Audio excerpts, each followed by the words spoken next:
Okay, so സാധാരണ നിസ്സാരം videos ഞാൻ തുടങ്ങുന്നത് ഒരു ഇൻട്രസ്റ്റിംഗ് ക്വസ്റ്റ്യൻ ഉന്നയിച്ചുകൊണ്ടാണ്. പക്ഷേ ഈ വീഡിയോയിൽ അങ്ങനെയല്ല. ഈ വീഡിയോൻ്റെ title physics, chemistry, mathematics and psychology എന്നാണ്. അതായത് ഇനി വരാൻ പോകുന്ന 1.5 മണിക്കൂറിൽ നമ്മൾ ഫിസിക്സും കെമിസ്ട്രിയും മാത്തമാറ്റിക്സും സൈക്കോളജിയും പഠിക്കാൻ പോവാണ്. പക്ഷേ എനിക്കും അറിയാം, നിങ്ങൾക്കും അറിയാം, ഈ 4 ടോപ്പിക്സും കംപ്ലീറ്റ്ലി പഠിക്കാൻ 1.5 മണിക്കൂറൊന്നും പോരാ, മിനിമം ഒരു 1.5 വർഷമെങ്കിലും വേണ്ടി വരുമെന്ന്. അതുകൊണ്ട് തന്നെ ഈ 4 ടോപ്പിക്സും കംപ്ലീറ്റ്ലി പഠിക്കാമെന്നൊന്നും ഞാൻ ക്ലെയിം ചെയ്യുന്നില്ല. പക്ഷേ അടുത്ത 1.5 മണിക്കൂറിൽ നമ്മൾ ഫിസിക്സിലെയും കെമിസ്ട്രിയിലെയും മാത്തമാറ്റിക്സിലെയും സൈക്കോളജിയിലെയും കുറേ ഇമ്പോർട്ടൻറ്റ് കാര്യങ്ങൾ പഠിക്കാൻ പോവാണ്. ആൻഡ് ഒരു കൺവെൻഷണൽ പഠിപ്പിക്കുന്ന എക്സ്പ്ലെയിൻ ചെയ്യുന്ന രീതിയിലല്ല നമ്മളിത് മനസ്സിലാക്കാൻ പോകുന്നത്. നമ്മൾ ഈ 4 ടോപ്പിക്സിനെ പറ്റി മനസ്സിലാക്കാൻ പോകുന്നതും കഥകളിലൂടെയാണ്. അപ്പോൾ നിങ്ങൾ വിചാരിക്കും ഇവൻ എന്താ പറഞ്ഞ കഥകളിലൂടെ എങ്ങനെ ഈ ടോപ്പിക്സ് ഒക്കെ പഠിക്കുന്നത്? നമുക്ക് നോക്കാം.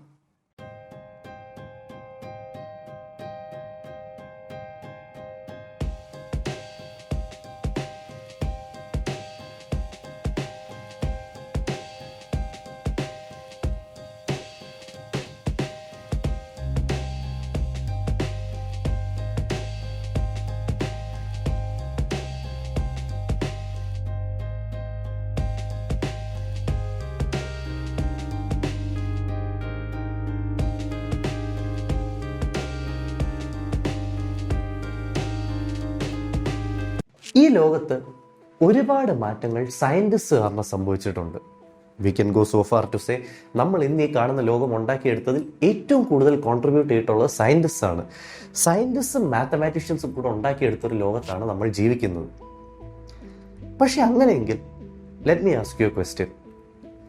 നമ്മളെല്ലാം ഇന്ന് ജീവിച്ചിരിക്കുന്നത് ഏത് സയൻറ്റിസ്റ്റ് കാരണമാണ്? To which scientist do we owe our lives? Einstein ആണോ? ഡാർവിൻ ആണോ? ബൾബ് കണ്ടുപിടിച്ച എഡിസൺ ആണോ?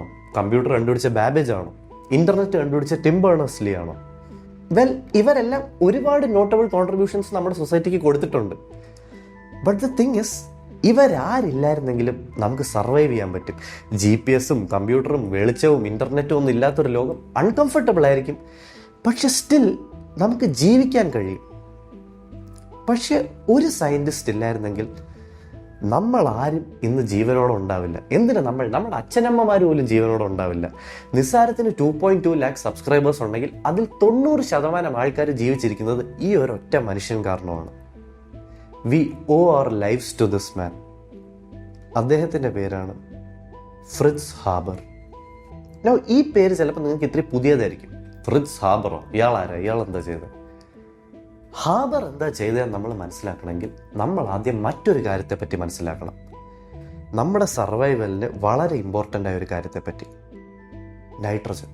നൈട്രജൻ നമുക്ക് എല്ലാവർക്കും അറിയാം, ഓക്സിജൻ, ഹൈഡ്രജൻ ഒക്കെ പോലൊരു ഗ്യാസാണ്. എല്ലാ ലിവിങ് ബീങ്സിൻ്റെയും ശരീരത്തിൽ നൈട്രജൻ ഉണ്ട്. ഇൻഫാക്ട് മനുഷ്യ ശരീരത്തിൽ ഓക്സിജൻ, കാർബൺ, ഹൈഡ്രജൻ കഴിഞ്ഞാൽ ഏറ്റവും കൂടുതൽ കാണപ്പെട്ടു വരുന്ന എലമെൻറ്റും നൈട്രജനാണ്. നമ്മുടെ ഹീമോഗ്ലോബിൻ, നമ്മുടെ അമിനോ ആസിഡ്സ് എല്ലാത്തിൻ്റെയും ഒരു എസെൻഷ്യൽ കമ്പോണൻ്റ് ആണ് നൈട്രജൻ. നമ്മൾ സ്കൂളിൽ പഠിച്ചിട്ടുണ്ട്, നമ്മൾ ശ്വസിക്കുന്ന എയറിൻ്റെ 78% നൈട്രജൻ ആണെന്ന്. ഇപ്പോൾ ഒന്ന് ആലോചിച്ച് നോക്കിയാൽ നിങ്ങൾക്ക് മനസ്സിലായി, ഇതൊരു നല്ല കാര്യമാണല്ലോ. നമ്മുടെ ശരീരത്തിന് വേണ്ടത് നൈട്രജൻ, നമ്മൾ ശ്വസിക്കുന്ന എയറിൻ്റെ 78% നൈട്രജൻ. പെർഫെക്റ്റ്. എക്സെപ്റ്റ് ഒരു ചെറിയ പ്രശ്നമുണ്ട്. നമ്മുടെ ശരീരത്തിന് എയറിലെ നൈട്രജൻ അബ്സോർബ് ചെയ്യാൻ കഴിയില്ല. നൈട്രജൻ മോളിക്യൂൾസ് എയറിലുള്ളത് N2 ആയിട്ടാണ്. ആൻഡ് N2 ട്രിപ്പിൾ ബോണ്ടഡാണ്. അതായത് 2 nitrogen atoms 3 pairs of electrons share ചെയ്താണ് N2 മോളിക്യൂൾ ഉണ്ടാകുന്നത്. നൈട്രജൻ്റെ ഈ ട്രിപ്പിൾ ബോണ്ട് ഭയങ്കര സ്ട്രോങ് ആണ്. അതുകൊണ്ട് തന്നെ നൈട്രജൻ മോളിക്യൂൾ ഭയങ്കര സ്റ്റേബിൾ ആണ്. ഇതുകൊണ്ട് തന്നെ നൈട്രജൻ മറ്റൊന്നുമായും റിയാക്ട് ചെയ്യില്ല. നൈട്രജൻ്റെ ഈ ട്രിപ്പിൾ ബോണ്ട് ബ്രേക്ക് ചെയ്യാൻ നമ്മൾ ഒരുപാട് എനർജി സപ്ലൈ ചെയ്യേണ്ടി വരും. ഇതുകൊണ്ട് തന്നെ നേച്ചറിൽ ഇത് വളരെ അപൂർവമായി സംഭവിക്കും. മിന്നലടിക്കുമ്പോഴും ചില ബാക്ടീരിയ നൈട്രജനായിട്ട് ഇൻട്രാക്ട് ചെയ്യുമ്പോഴും മിന്നലടിക്കുമ്പോൾ ഉണ്ടാകുന്ന ഹൈ എനർജിയിൽ N2 ട്രിപ്പിൾ ബോണ്ട് ബ്രേക്ക് ആവുന്നു. നൈട്രജൻ വെള്ളത്തിൻ്റെ കൂടെ കലർന്ന് സോയിലിലെത്തുന്നു. സോയിലിൽ നിന്ന് പ്ലാന്റ്സ് അതിനെ അബ്സോർബ് ചെയ്യുന്നു. ആ പ്ലാന്റ്സിനെ നമ്മൾ കഴിച്ചാലോ, പ്ലാന്റ്സിനെ കഴിക്കുന്ന ആനിമൽസിനെ നമ്മൾ കഴിച്ചാലോ നൈട്രജൻ നമ്മുടെ ശരീരത്തിലെത്തുന്നു.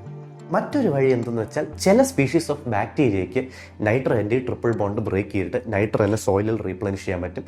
പ്ലാന്റ്സ് ഈ നൈട്രജനെ അബ്സോർബ് ചെയ്യും. ആ പ്ലാന്റ്സിനെ കഴിക്കുന്ന ആനിമൽസിനോ തിന്നാൽ നമ്മുടെ ശരീരത്തിന് നൈട്രജൻ കിട്ടും. പക്ഷേ ഒരു പ്രശ്നമുണ്ട്. മനുഷ്യന്മാർ ഇത്രയധികം കൃഷി ചെയ്യുമ്പോൾ മണ്ണിലെ നൈട്രജൻ എല്ലാം വളരെ പെട്ടെന്ന് തീരും. നൈട്രജൻ മണ്ണിൽ റീപ്ലനിഷ് ചെയ്യുന്ന ഈ നാച്ചുറൽ പ്രോസസ്സ് ഭയങ്കര സ്ലോ ആണ്.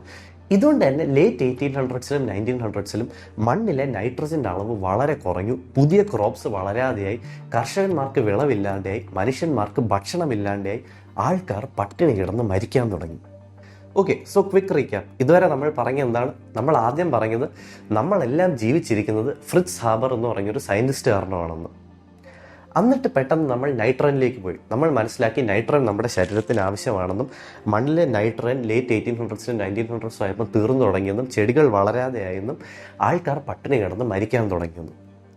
ഇതും ഹാബറും തമ്മിൽ എന്ത് connection? Harbour 1907 നൈട്രജൻ്റെ triple bond break ചെയ്യാൻ ഒരു വഴി കണ്ടുപിടിച്ചു. നൈട്രജനും ഹൈഡ്രജനും കൂടെ 300 അറ്റ്മോസ്ഫിയർ പ്രഷറിൽ 450 ഡിഗ്രി സെൽഷ്യസിൽ അയൻ്റെ പ്രസൻസിൽ ഹീറ്റ് ചെയ്താൽ നൈട്രജൻ്റെ ട്രിപ്പിൾ ബോണ്ട് ബ്രേക്ക് ആയിട്ട് നൈട്രജനും ഹൈഡ്രജനും കമ്പൈൻ ചെയ്ത് അമോണിയ ഉണ്ടാവും. ഈ പ്രോസസ്സിനെ നമ്മൾ ഹാബേഴ്സ് പ്രോസസ്സ് എന്ന് വിളിക്കുന്നു. നിങ്ങളൊരു 11th or 12th standard chemistry student ആണെങ്കിൽ നിങ്ങളിത് പഠിച്ചിട്ടുണ്ടാവും സ്കൂളിൽ. ഇതിൽ ടീച്ചേഴ്സ് തന്നെ ജനറലി ഹേബേഴ്സ് പ്രോസസ്സ് എന്നാണ് വിളിക്കുന്നത്, പക്ഷേ കറക്റ്റ് പ്രൊനൗൺസിയേഷൻ ഹാബേഴ്സ് പ്രോസസ്സ് എന്നാണ്. അമോണിയയാണ് നമ്മൾ മണ്ണിൽ ചേർക്കുന്ന ഒരുപാട് ഫെർട്ടിലൈസേഴ്സിൻ്റെ മെയിൻ കമ്പോണൻറ്റ്. ഈ ഫെർട്ടിലൈസേഴ്സ് നമ്മൾ മണ്ണിലേക്ക് ഇടുമ്പോൾ സോയിലിൽ നൈട്രജൻ റീപ്ലനിഷ് ആവുന്നു. ചെടികൾ വീണ്ടും ആ നൈട്രജൻ അബ്സോർബ് ചെയ്യാൻ തുടങ്ങുന്നു, വളരാൻ തുടങ്ങുന്നു. ഈ ചെടികളെയോ ചെടികൾ കഴിക്കുന്ന ആനിമൽസിനെയോ കൺസ്യൂം ചെയ്യുമ്പോൾ നമ്മുടെ ശരീരത്തിൽ നൈട്രജൻ എത്തുന്നു. ഇൻഫാക്റ്റ് കഴിഞ്ഞ 100 വർഷത്തിൽ മനുഷ്യൻ്റെ പോപ്പുലേഷൻ ഇരട്ടിച്ചിട്ടുണ്ടെങ്കിൽ അത് ഹാബേഴ്സ് പ്രോസസ്സിലുണ്ടാക്കിയ അമോണിയ ബേസ്ഡ് ഫെർട്ടിലൈസേഴ്സ് കാരണമാണ്. Well, actually we can go so far to say that നിങ്ങളുടെയും എൻ്റെയും ശരീരത്തിലുള്ള നൈട്രജൻ ആറ്റംസിൻ്റെ 50% ഹാബേഴ്സ് പ്രോസസ്സിലുണ്ടാക്കിയ അമോണിയയിൽ നിന്ന് വരുന്നതാണ്. ഇപ്പം നിങ്ങൾ വിചാരിക്കും, ഒരു നല്ല കഥയല്ലേ, ഒരു നല്ല മനുഷ്യൻ മനുഷ്യരാശിയുടെ നന്മയ്ക്ക് വേണ്ടി ഒരു നല്ല കാര്യം ചെയ്തു, വെരി ഗുഡ്. പക്ഷെ ഇവിടെയാണ് ട്വിസ്റ്റ് വരുന്നത്. ഹാബേഴ്സ് പ്രോസസ്സിലൂടെ അമോണിയ കണ്ടുപിടിച്ചത് മനുഷ്യരാശിയെ രക്ഷിക്കാൻ വേണ്ടി മാത്രമല്ല, മനുഷ്യനെ കൊല്ലാൻ കൂടി വേണ്ടിയാണ്. ഹാബർ ഒരു small time German Jewish chemist ആയിരുന്നു. 1907 ഹാബേഴ്സ് പ്രോസസ്സിലൂടെ അമോണിയ കണ്ടുപിടിക്കുന്നത് അമോണിയ ബേസ്ഡ് ഫെർട്ടിലൈസേഴ്സ് ഉണ്ടാക്കാൻ വേണ്ടി ആയിരുന്നില്ല, അമോണിയ ബേസ്ഡ് എക്സ്പ്ലോസീവ്സ് ഉണ്ടാക്കാൻ വേണ്ടിയായിരുന്നു. വെൽ, ഹാബറിന് അറിയായിരുന്നു അമോണിയ ബേസ്ഡ് ഫെർട്ടിലൈസേഴ്സ് ഉണ്ടാക്കാൻ പറ്റുമെന്നും, ആൻഡ് അതിൽ അദ്ദേഹം സന്തോഷിച്ചിരുന്നു. പക്ഷേ ഹാബറിൻ്റെ ഇൻട്രസ്റ്റ് അമോണിയ ബേസ്ഡ് എക്സ്പ്ലോസീവ്സ് ഉണ്ടാക്കുന്നതിലായിരുന്നു. For example, ammonium nitrate. നമ്മൾ നേരത്തെ ഡിസ്കസ് ചെയ്തായിരുന്നു, നൈട്രജൻ്റെ ട്രിപ്പിൾ ബോണ്ട് ബ്രേക്ക് ചെയ്യണമെങ്കിൽ നമ്മൾ ഒരുപാട് എനർജി സപ്ലൈ ചെയ്യണമെന്ന്. Well, the reverse is also true. നൈട്രജൻ്റെ ട്രിപ്പിൾ ബോണ്ട് ഉണ്ടാവുമ്പോൾ അത് ഒരുപാട് എനർജി റിലീസ് ചെയ്യും. ഇതുകൊണ്ട് തന്നെ പല കൺവെൻഷണൽ എക്സ്പ്ലോസീവ്സും നൈട്രജൻ ബേസ്ഡ് ആണ്. ഈ എക്സ്പ്ലോസീവ്സ് പൊട്ടിത്തെറിക്കുമ്പോൾ നൈട്രജൻ ഉണ്ടാവുന്നു, N2 ഉണ്ടാവുന്നു. ആ ട്രിപ്പിൾ ബോണ്ട് ഫോം ചെയ്യുമ്പോൾ ഒരുപാട് എനർജി റിലീസ് ആവുന്നു. അതായത് ഹാബർ അമോണിയ സിന്തസൈസ് ചെയ്യുന്ന പ്രോസസ്സ് കണ്ടുപിടിച്ചത് അമോണിയ ബേസ്ഡ് ഫെർട്ടിലൈസേഴ്സ് ഉണ്ടാക്കുന്നതിനേക്കാൾ ഉപരി അമോണിയ ബേസ്ഡ് എക്സ്പ്ലോസീവ്സ് ഉണ്ടാക്കാൻ വേണ്ടിയാണ്. പക്ഷെ ഹാബറിൻ്റെ കഥ ഇവിടെ തുടങ്ങുന്നതേ ഉള്ളൂ. കാലം കഴിയും തോറും ഹാബർ ഒരു ക്രൂരനായി മാറാൻ തുടങ്ങി. ഹാബേഴ്സ് പ്രോസസ്സ് കാരണം തന്നെ ഹാബർ വളരെ റിച്ചും ഫേമസും ആവാൻ തുടങ്ങി. World War I ഹാബർ തൻ്റെ രാജ്യമായ ജർമ്മനിയെ സെർവ് ചെയ്യാൻ തീരുമാനിച്ചു. പക്ഷേ ഹാബർ ഇതിനു വേണ്ടി കെമിക്കൽ വാർഫെയർ ആണ് ഒരു സ്ട്രാറ്റജി ആയിട്ട് ഉപയോഗിച്ചത്. നിങ്ങൾക്ക് കുറച്ച് വേൾഡ് വാർ ഹിസ്റ്ററി അറിയാമെങ്കിൽ നിങ്ങൾക്കറിയാം, ജനറലി എല്ലാ രാജ്യങ്ങളും കെമിക്കൽ വാർഫെയറിനെതിരാണ് പൊതുവെ. Chemical warfare generally look down അപ്പോൾ. കാരണം കെമിക്കൽ വാർഫെയർ വളരെ ക്രൂരമാണ്. ഈവൻ ഹിറ്റ്ലർ തൻ്റെ ആദ്യകാലങ്ങളിൽ കെമിക്കൽ വാർഫെയറിനെതിരായിരുന്നു. കാരണം ഹിറ്റ്ലറിന് വരെ അറിയായിരുന്നു യുദ്ധകാലത്തിൽ കെമിക്കൽസ് ഇൻഹേൽ ചെയ്യുമ്പോൾ സോൾജേഴ്സിന് എന്താ സംഭവിക്കുന്നതെന്ന്. പക്ഷേ ഹാബറിന് കെമിക്കൽസ് ഉപയോഗിക്കണമെന്ന് നിർബന്ധമായിരുന്നു. ഏപ്രിൽ 22, 1918 ഹാബർ ജർമ്മൻ ആർമിയെ ലീഡ് ചെയ്തു ഫ്രഞ്ച് ആർമിക്കെതിരെ.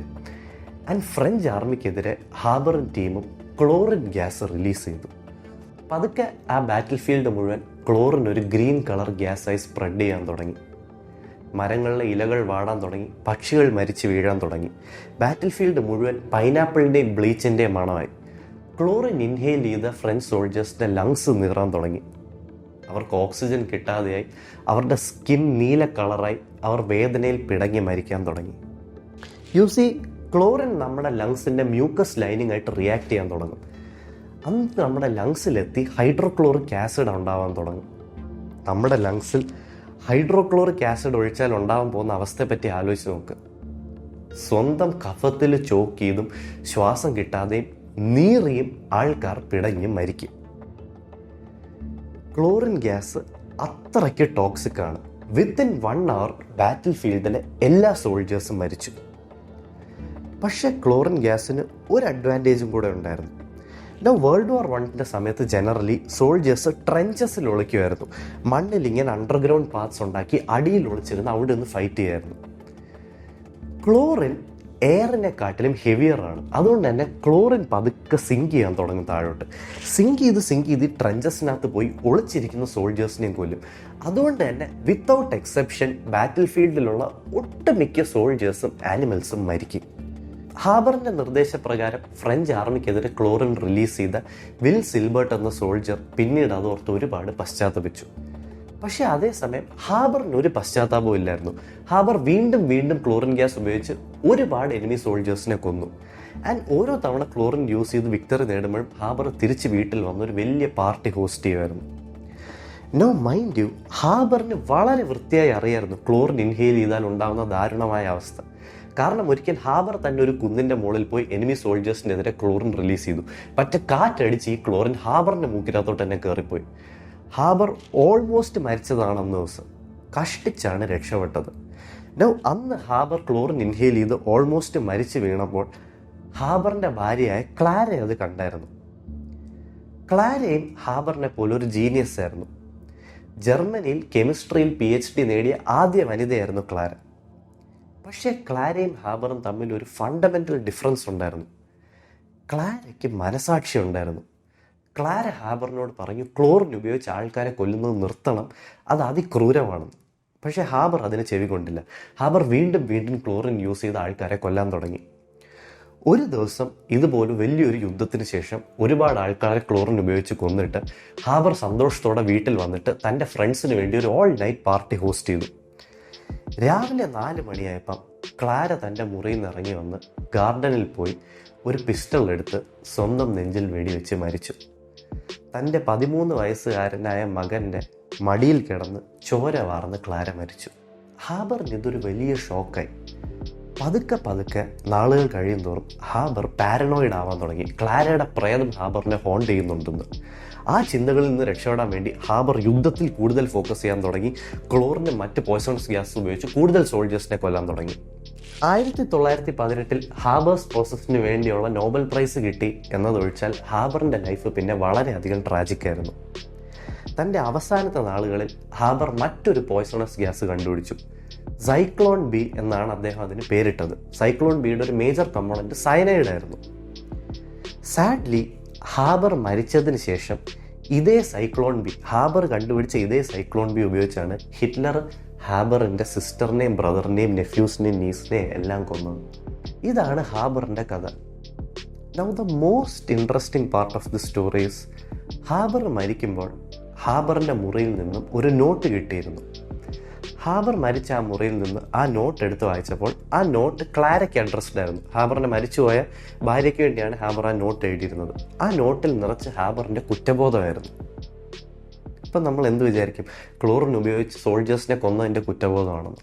അല്ല, അമോണിയ ബേസ്ഡ് ഫെർട്ടിലൈസേഴ്സ് കണ്ടുപിടിച്ചതിനുള്ള കുറ്റബോധമായിരുന്നു. ഹാബർ വിചാരിച്ചിരുന്നു അമോണിയ ബേസ്ഡ് ഫെർട്ടിലൈസേഴ്സ് നമ്മൾ കൂടുതൽ ഉപയോഗിച്ചാൽ ചെടികൾ ഒരുപാട് വളരുമെന്നും ചെടികൾ വളർന്ന് ചെടികൾ മനുഷ്യരാശിയെ തന്നെ നശിപ്പിക്കുമെന്നും. ഇത്രയും വലിയൊരു ജീനിയസിന് ഇങ്ങനൊരു തെറ്റിദ്ധാരണ ഉണ്ടായിരുന്നു. സോ ഇതാണ് ഹാബറിൻ്റെ ഫുൾ സ്റ്റോറി. ഹാബർ ഒരു ക്രൂരനായിരുന്നെങ്കിലും ഹാബർ ഒരു മണ്ടനായിരുന്നില്ല. അതുകൊണ്ടാണ് ക്ലോറിനും സയനൈഡൊക്കെ പോലത്തെ എക്സ്ട്രീംലി പോയ്സണസ് ഗ്യാസിനെ ഹാൻഡിൽ ചെയ്തിട്ടും ഹാബറിനൊന്നും പറ്റാത്തത്. കാരണം ഹാബർ കെമിസ്ട്രിയിലെ ഏറ്റവും ഇമ്പോർട്ടൻറ്റ് റൂൾ ഫോളോ ചെയ്തു. Actually it is the only single basic fucking rule in chemistry. It is, for God's sake, സ്വന്തം ലാബിൽ ഉണ്ടാക്കുന്ന കെമിക്കൽസ് ഇട്ട് കളിക്കരുത്. ഈ റൂൾ ഫോളോ ചെയ്തുകൊണ്ടാണ് സയനൈഡ് കണ്ടുപിടിച്ച മനുഷ്യൻ പോലും സർവൈവ് ചെയ്തത്. 1782 കാൾ വില്യം ഷീൽ എന്ന് പറഞ്ഞ ഒരാളാണ് സയനൈഡ് കണ്ടുപിടിച്ചത്. നോ, ഷീലിൻ്റെ പേര് നിങ്ങൾ കേട്ടിട്ടുണ്ടാവില്ല, പക്ഷെ നിങ്ങൾ കേട്ടിട്ടുണ്ടാവേണ്ടത് വളരെ ഇമ്പോർട്ടൻ്റ് ആണ്. കാരണം ഷീൽ ഒരു ജീനിയസ് ആയിരുന്നു. നമുക്കിന്ന് അറിയാവുന്ന I think almost 7 natural elements, oxygen ഉൾപ്പെടെ 7 നാച്ചുറൽ എലമെൻറ്റ്സ് ഡിസ്കവർ ചെയ്തതിൽ ഷീലിനൊരു വലിയ പങ്കുണ്ട്. പക്ഷേ ഷീലിൻ്റെ അത്രയും കഴിവില്ലാത്ത ഷീലിൻ്റെ പിയേഴ്സ്, ഷീലിൻ്റെ കൂടെ ഉണ്ടായിരുന്ന സയൻറ്റിസ്റ്റ് അതിൻ്റെ ക്രെഡിറ്റ് എല്ലാം അടിച്ചു മാറ്റി. ഷീലിനൊരു പ്രത്യേകത ഉണ്ടായിരുന്നു. ഷീൽ ലാബിൽ ഉണ്ടാക്കുന്ന ഒട്ടുമിക്ക കെമിക്കൽസും പോയി ടേസ്റ്റ് ചെയ്ത് നോക്കും. ഇതേ ഷീലാണ് സയനൈഡ് ഡിസ്കവർ ചെയ്തത്. ഷീൽ സയനൈഡ് ഡിസ്കവർ ചെയ്യുന്നത് പ്രഷ്യൻ ബ്ലൂ എന്ന് പറഞ്ഞൊരു കെമിക്കലിൽ സൾഫ്യൂരിക് ആസിഡ് മിക്സ് ചെയ്തിട്ടാണ്. ഷീലിന് ഒരു ബേസിക് ബോധം ഉണ്ടായിരുന്നു. കടും നീല കളറിലുള്ള പ്രഷ്യൻ ബ്ലൂവിൽ സൾഫ്യൂരിക് ആസിഡ് മിക്സ് ചെയ്യുമ്പോൾ ഉണ്ടാകുന്ന സാധനം ടേസ്റ്റ് ചെയ്യുന്ന അത്ര നല്ല ഐഡിയ അല്ല എന്നൊരു ബോധം ഷീലിന് പോയി. ഭാഗ്യം, കാരണം ഷീൽ അത് ടേസ്റ്റ് ചെയ്തിരുന്നെങ്കിൽ ഷീൽ ഓൾമോസ്റ്റ് ഇമ്മീഡിയറ്റ്ലി മരിച്ചു പോയേനെ. ഷീല് പ്രഷ്യൻ ബ്ലൂവിൽ സൾഫ്യൂരിക് ആസിഡ് മിക്സ് ചെയ്തപ്പോൾ ഉണ്ടായത് ഹൈഡ്രജൻ സയനൈഡാണ്, which is very poisonous. Scheele അതിനെ പ്രസിക് ആസിഡ് എന്നായിരുന്നു വിളിച്ചത്. പക്ഷേ മറ്റ് പല സയനൈഡ്സും ഉണ്ട് which are even more poisonous. For example potassium cyanide. Potassium സയനൈഡിൻ്റെ ഒരു ചെറിയ അംശം നിങ്ങളുടെ നാക്കിൽ വെച്ചാൽ മതി നിങ്ങൾ മരിക്കാൻ. വിത്തിൻ സെക്കൻഡ്സ് നിങ്ങളുടെ ബോധം പോകും ആൻഡ് ഓൾമോസ്റ്റ് 10 മിനിറ്റിൽ നിങ്ങൾ മരിക്കും. പൊട്ടാഷ്യം സയനൈഡ് നിങ്ങൾ സ്വോളോ ചെയ്യുകയാണെങ്കിൽ നിങ്ങളുടെ റെസ്പിറേഷൻ കംപ്ലീറ്റ്ലി സ്റ്റോപ്പ് ആവും. ഇതുകൊണ്ട് തന്നെ പൊട്ടാഷ്യം സയനൈഡിൻ്റെ ടേസ്റ്റ് എന്താണെന്ന് സയൻസിന് അറിഞ്ഞുകൂടായിരുന്നു. കാരണം എങ്ങനെ ഇതിൻ്റെ ടേസ്റ്റ് അറിയാം? ഇത് നാക്കി വെച്ച ആൾ തട്ടിപ്പോവും. ഓരോ വർഷവും ഇൻഡസ്ട്രീസിൽ എൻ്റയർ ഹ്യൂമൻ പോപ്പുലേഷനെ കൊല്ലാൻ ആവശ്യമുള്ള അത്രയും സയനൈഡ് ഉണ്ടാക്കപ്പെടുന്നുണ്ട് മറ്റാവശ്യങ്ങൾക്ക് വേണ്ടി. പക്ഷേ എന്നാൽ പോലും പൊട്ടാഷ്യം സയനൈഡിൻ്റെ ടേസ്റ്റ് ഒരു മിസ്റ്ററി ആയിരുന്നു. Until MP Prasad committed suicide. MP Prasad ഒരു ഇന്ത്യൻ സ്വർണ്ണപ്പണിക്കാരനായിരുന്നു.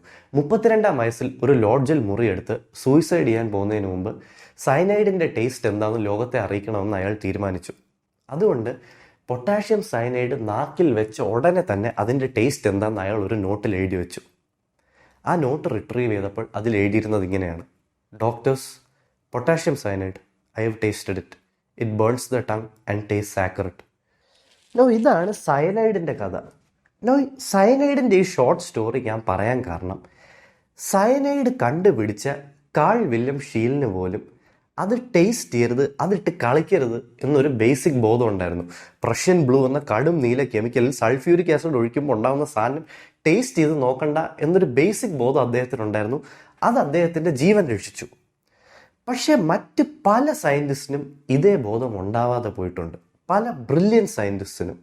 ആൻഡ് അത് കാരണം അവർക്ക് അവരുടെ ജീവൻ നഷ്ടപ്പെട്ടിട്ടുണ്ട്. നമ്മൾ ഡിസ്കസ് ചെയ്യാൻ പോകുന്നത് മേരി ക്യൂറിയും പിയർ ക്യൂറിയും പറ്റിയാണ്. 1867 പോളണ്ടിലാണ് മറിയ സ്ക്ലോഡോവ്സ്ക ജനിച്ചത്. ഒരു പെൺകുട്ടി ആയതുകൊണ്ട് തന്നെ അവൾക്ക് പഠിക്കാൻ അനുവാദമില്ലായിരുന്നു. പോളണ്ടിൽ അത് ഇല്ലീഗലായിരുന്നു. അതുകൊണ്ട് തന്നെ മറിയ പാരീസിലേക്ക് പോയി. പാരീസിൽ മറിയ സയൻസിലും മാത്സിലും 2 സെപ്പറേറ്റ് ഡിഗ്രി നേടി. കാലം കഴിഞ്ഞ് മറിയ ഫ്രാൻസിൽ വെച്ച് തന്നെ പിയർ ക്യൂറി എന്നൊരാളെ മീറ്റ് ചെയ്തു, ഒരു സയൻറ്റിസ്റ്റിനെ. അദ്ദേഹവുമായി പ്രണയത്തിലായി. അവർ കല്യാണം കഴിച്ചു. മറിയ അങ്ങനെ മേരി ക്യൂറിയായി. മേരി ക്യൂറി ഫേമസ്ലി ഒരു വളരെ സിമ്പിൾ സ്ത്രീയായിരുന്നു. അവരുടെ കല്യാണത്തിന് പോലും അവർ ലാബിൽ ഇട്ടിരുന്ന സെയിം ഡ്രസ്സായിരുന്നു ഇട്ടിരുന്നത്. ടിൽ ഡേറ്റ് 2 സെപ്പറേറ്റ് ഫീൽഡ്സിൽ, ഫിസിക്സിലും കെമിസ്ട്രിയിലും നോബൽ പ്രൈസ് നേടിയിട്ടുള്ള ഒരേ ഒരു ഹ്യൂമനാണ് മേരി ക്യൂറി.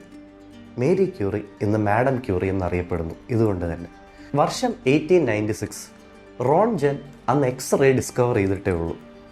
1896 ഹെൻറി ബെക്കറൽ എന്നൊരു സയൻറ്റിസ്റ്റ് ഒരു ഫോട്ടോഗ്രാഫിക് പ്ലേറ്റിൻ്റെ പുറത്ത് കുറച്ച് യുറേനിയം ക്രിസ്റ്റൽസ് വെച്ചിട്ട് പോയി.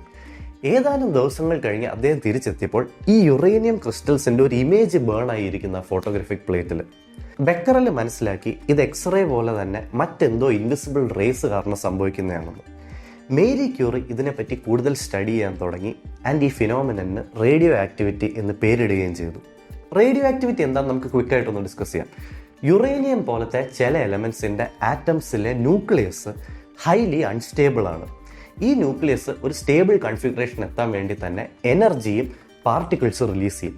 ഹൈ എനർജി ഗാമ റേസോ അല്ലെങ്കിൽ ആൽഫ ബീറ്റ പാർട്ടിക്കിൾസോ. ഈ റിലീസ് ആവുന്ന ഗാമ റേസും ആൽഫ ബീറ്റ പാർട്ടിക്കിൾസും ഒക്കെ നമ്മുടെ സ്കിന്നിന് ഹൈലി ഡേഞ്ചറസ് ആണ്. കുറച്ച് നേരം അതിന് എക്സ്പോസ് ആയാൽ തന്നെ അത് നമ്മുടെ സ്കിന്നിനെ സിവിയർലി ഡാമേജ് ചെയ്യാൻ തുടങ്ങും. നമുക്ക് ക്യാൻസർ ഡെവലപ്പ് ചെയ്യാനുള്ള ചാൻസസും കൂട്ടും. മേരി ക്യൂറിയും പിയർ ക്യൂറിയും 1898 രണ്ട് റേഡിയോ ആക്റ്റീവ് എലമെൻറ്റ്സ് ഡിസ്കവർ ചെയ്തു. Polonium, which is named after Poland, and radium, which is obviously named after race. Now radium incredibly radio active ആണ്. അതിൽ നിന്നും വരുന്ന റേഡിയേഷൻ വെറും മണിക്കൂറുകൾക്കുള്ളിൽ മനുഷ്യൻ്റെ ശരീരത്തിൽ ഹെൽത്ത് പ്രോബ്ലംസ് ഉണ്ടാക്കാൻ തുടങ്ങും. Now in their defence, Marie ക്യൂറിക്കും പിയർ ക്യൂറിക്കും അറിയില്ലായിരുന്നു റേഡിയോ ആക്ടിവിറ്റി ഇത്രയും ഹാംഫുൾ ആയിരിക്കും മനുഷ്യ ശരീരത്തിന്. ബട്ട് സ്റ്റിൽ അവർ കെമിസ്ട്രിയുടെ ബേസിക് റൂൾ ഫോളോ ചെയ്തില്ല. You don't fuck around with the things you discover in the lab. Eventually ഈ ക്യൂറീസ് രണ്ടുപേരും ഒരു വിയർഡ് ഷിറ്റ് ചെയ്യാൻ തുടങ്ങി. പിയർ ക്യൂറി ചെറിയൊരു ബോട്ടിലിൽ റേഡിയം വെച്ചിട്ട് ഒരു ഏലസ് ഇട്ട് അത് കയ്യിൽ കെട്ടിക്കൊണ്ട് നടക്കാൻ തുടങ്ങി. ഇതിലെ റേഡിയേഷൻ കാരണം അദ്ദേഹത്തിൻ്റെ കയ്യിലെല്ലാം കരിഞ്ഞ പാടുകൾ വരാൻ തുടങ്ങി. പക്ഷേ അദ്ദേഹം സ്റ്റിൽ നിർത്തിയില്ല. ആ റേഡിയം ഇട്ടിരുന്ന ഏലസ് ഇങ്ങനെ കൊണ്ടു നടന്നു എല്ലായിടത്തും. മേരി ക്യൂറി റേഡിയം ഒരു ബോട്ടിലാക്കി തൻ്റെ ഡ്രസ്സിൻ്റെ പോക്കറ്റിൽ ഇട്ടിരുന്നു. എല്ലായിടത്തും കൂടെ കൊണ്ടുവരുന്നു. തൻ്റെ ബെഡ് സൈഡ് നൈറ്റ് ലാമ്പായിട്ട് ഒരു കുപ്പി റേഡിയം വെച്ചിരുന്നു. ആ റേഡിയത്തിൽ നിന്ന് ഒരു ഹെവി ഗ്ലോ വരുമായിരുന്നു. റേഡിയത്തിന് ഒരു ഗ്രീൻ ഗ്ലോ ഉണ്ടായിരുന്നു. ആൻഡ് അവർ ഈ ഗ്ലോയിനോട് അഡിക്റ്റഡ് ആയിരുന്നു. പ്രിറ്റി സൂൺ ആസ് എക്സ്പെക്റ്റഡ് അവർക്ക് ഹെൽത്ത് പ്രോബ്ലംസ് ഡെവലപ്പ് ചെയ്യാൻ തുടങ്ങി.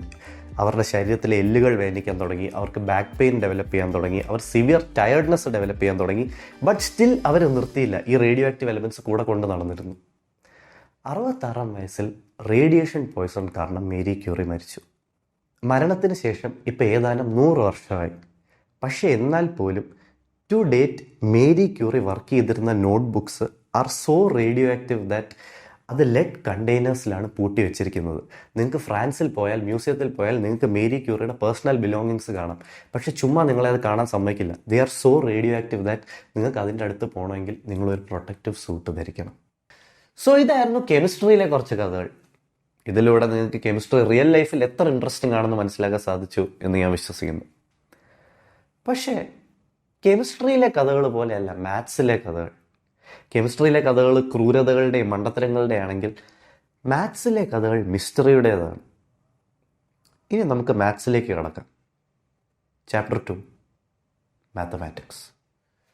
നിങ്ങൾ മാത്സിലൊരു എക്സ്പേർട്ട് ആണെങ്കിൽ നിങ്ങൾക്കറിയായിരിക്കും മാത്തമാറ്റിക്സിലെ കറണ്ട് ഹോട്ടസ്റ്റ് അൺസോൾവ് പ്രോബ്ലം, ഏറ്റവും സംസാര വിഷയമായി ഇരിക്കുന്ന problem is something known as the ABC conjecture or the A plus B equal to C conjecture.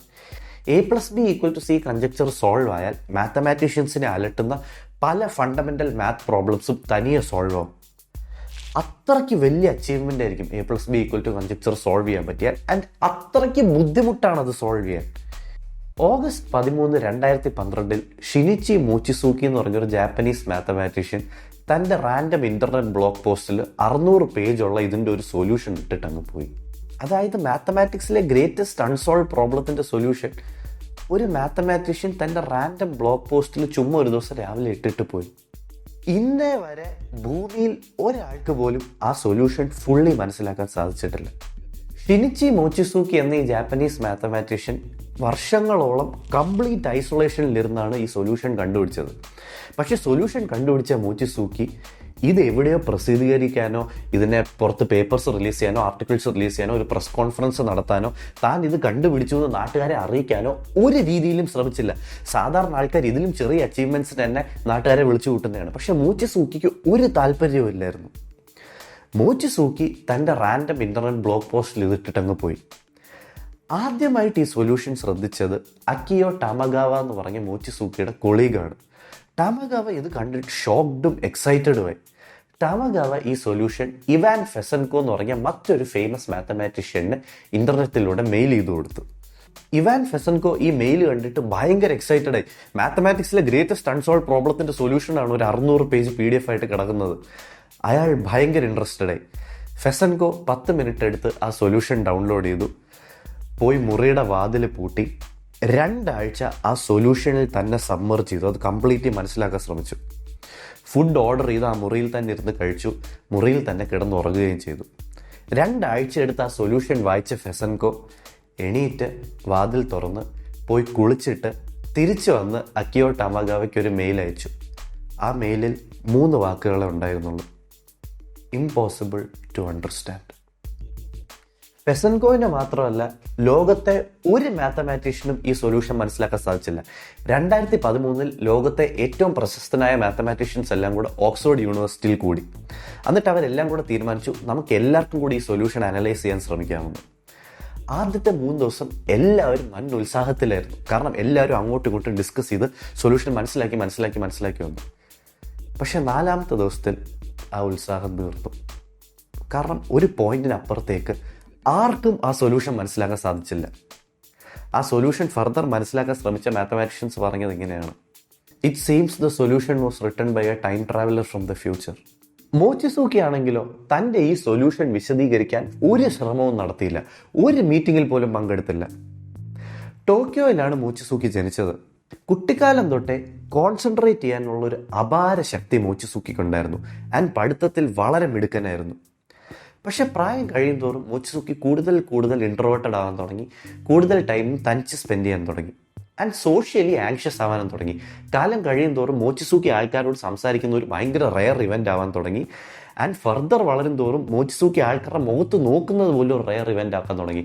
നടക്കുന്നത് തന്നെ തോളും ചരിച്ച് താഴോട്ട് നോക്കിയായിരുന്നു.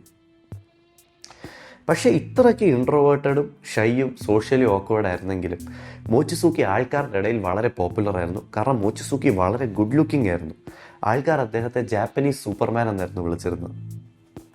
ലോകത്തുള്ള എല്ലാ മാത്തമാറ്റീഷ്യൻസും ഈ സൊല്യൂഷൻ മനസ്സിലാക്കാൻ ശ്രമിച്ചത് ഇസ് ബിക്കോസ് അവർക്കറിയാം മോച്ചിസൂക്കി എത്ര ജീനിയസ് ആണെന്ന്. ഇതിന് മുമ്പും പലരും ഈ A+B=C കൺജക്ചറിന്റെ സൊല്യൂഷൻ ഉണ്ടാക്കി വിടാൻ ശ്രമിച്ചിട്ടുണ്ട്. പക്ഷെ അതെല്ലാം സ്കാം ആയിരുന്നു. പക്ഷെ മാത്തമാറ്റീഷ്യൻസിന് അറിയാം മോച്ചിസൂക്കി ഒരു സൊല്യൂഷൻ ഇട്ടുണ്ടെങ്കിൽ അതിൽ കാര്യമുണ്ടായിരിക്കും. കാരണം മോച്ചിസൂക്കി പണ്ട് തൊട്ടേ ഒരു സർട്ടിഫൈഡ് ജീനിയസ് ആയിരുന്നു. 16ാം വയസ്സിൽ പ്രിൻസ്റ്റൺ യൂണിവേഴ്സിറ്റിയിൽ കയറി, 23ാം വയസ്സിൽ PhD നേടി, പിന്നെ 2 വർഷം ഹാർവേഡിലായിരുന്നു. 27ാം വയസ്സിൽ ഗ്രൊത്തൻഡിക്സ് കൺജക്ചർ എന്ന് പറഞ്ഞാൽ മറ്റൊരു വളരെ ഡിഫിക്കൽട്ട് കൺജക്ചർ പ്രൂവ് ചെയ്തു. ചുരുക്കത്തിൽ പറഞ്ഞാൽ one of the greatest mathematician's of all time. 2014 ആൾക്കാരുടെ അഭ്യർത്ഥന മാനിച്ച് മോച്ചിസൂക്കി തൻ്റെ ഈ സൊല്യൂഷൻ വിശദീകരിക്കാമെന്ന് സമ്മതിച്ചു. യൂണിവേഴ്സിറ്റി ഓഫ് മോൺപെല്ലിയയിൽ വെച്ച് ഒരു 4-day സെമിനാർ ആയിട്ട് ചെയ്യാനായിരുന്നു പ്ലാൻ. ഇതറിഞ്ഞ ലോകത്തെ ഫേമസ് മാത്തമാറ്റീഷ്യൻസ് എല്ലാം ആ സെമിനാറിന് ഒരു സീറ്റിന് വേണ്ടി അടിയുണ്ടാക്കി. പക്ഷെ സെമിനാറിൻ്റെ അന്ന് Mochizuki did not show up. The problem is, സെമിനാറിൻ്റെ തലേന്ന് മോച്ചിസൂക്കിയും ആ യൂണിവേഴ്സിറ്റിയിലെ സെക്യൂരിറ്റി ഗാർഡ്സും തമ്മിൽ അടിയായി എന്തോ കാര്യത്തിന്. ആൻഡ് മോച്ചിസൂക്കി തിരിച്ച് ജപ്പാനിലേക്ക് മടങ്ങി. ദേഷ്യത്തിൽ ജപ്പാനിലേക്ക് മടങ്ങിയ മോച്ചിസൂക്കി ഇന്റർനെറ്റിൽ നിന്ന് ആ സൊല്യൂഷൻ അങ്ങ് ഡിലീറ്റ് ചെയ്തു. എന്നിട്ട് പറഞ്ഞു ഈ സൊല്യൂഷൻ ആരെങ്കിലും ഇന്റർനെറ്റിൽ റീ അപ്ലോഡ് ചെയ്യാൻ ശ്രമിച്ചാൽ അവർക്കെതിരെ ലീഗലി പോകുമെന്ന്. നിങ്ങൾക്ക് ഞാൻ പറയുന്നതിൻ്റെ ഇൻറ്റൻസിറ്റി മനസ്സിലാവുന്നുണ്ടോ? മാത്തമാറ്റിക്സിലെ കറണ്ട് ഗ്രേറ്റസ്റ്റ് അൺസോൾവ് പ്രോബ്ലത്തിൻ്റെ സൊല്യൂഷൻ കണ്ടുപിടിച്ചയാൾ എന്തോ ദേഷ്യത്തിൻ്റെ പേരിൽ ആ സൊല്യൂഷൻ അങ്ങ് ഡിലീറ്റ് ചെയ്ത് കളഞ്ഞു ഇന്റർനെറ്റിൽ നിന്ന്. മോച്ചിസൂക്കിയുടെ ഈ തീരുമാനത്തിന് 2 പക്ഷക്കാരുണ്ട്. ഒരു പക്ഷക്കാർ വിശ്വസിക്കുന്നത് മോച്ചിസൂക്കി തൻ്റെ ഈ സൊല്യൂഷനിൽ എന്തോ ഒരു തെറ്റ് മനസ്സിലാക്കിയെന്നും നാണക്കേട് അവോയ്ഡ് ചെയ്യാൻ വേണ്ടി ആ സൊല്യൂഷൻ ഡിലീറ്റ് ചെയ്തെന്നുമാണ്. മറുപക്ഷക്കാർ വിശ്വസിക്കുന്നത് മോച്ചിസൂക്കി ഒരു ഇൻട്രോവേർട്ടും സോഷ്യലി ആങ്ഷ്യസായ മനുഷ്യനായതുകൊണ്ട് അദ്ദേഹത്തിന് ഈ അറ്റൻഷനും ഫെയിമും ഒന്നും താങ്ങാൻ പറ്റില്ല എന്നും ഇതെല്ലാം കൂടെ സഹിക്കാൻ വയ്യാണ്ട് അദ്ദേഹം സൊല്യൂഷൻ അങ്ങ് ഡിലീറ്റ് ചെയ്തെന്നുമാണ്. രണ്ടും വെരി പ്ലോസിബിൾ, വെരി പ്രോബബിൾ. പക്ഷെ ഒരു 3ാമത്തെ പക്ഷക്കാരുണ്ട്. ആൻഡ് ഈ 3ാമത്തെ പക്ഷം ഐ ഫൈൻഡ് വെരി ഇൻട്രസ്റ്റിംഗ്.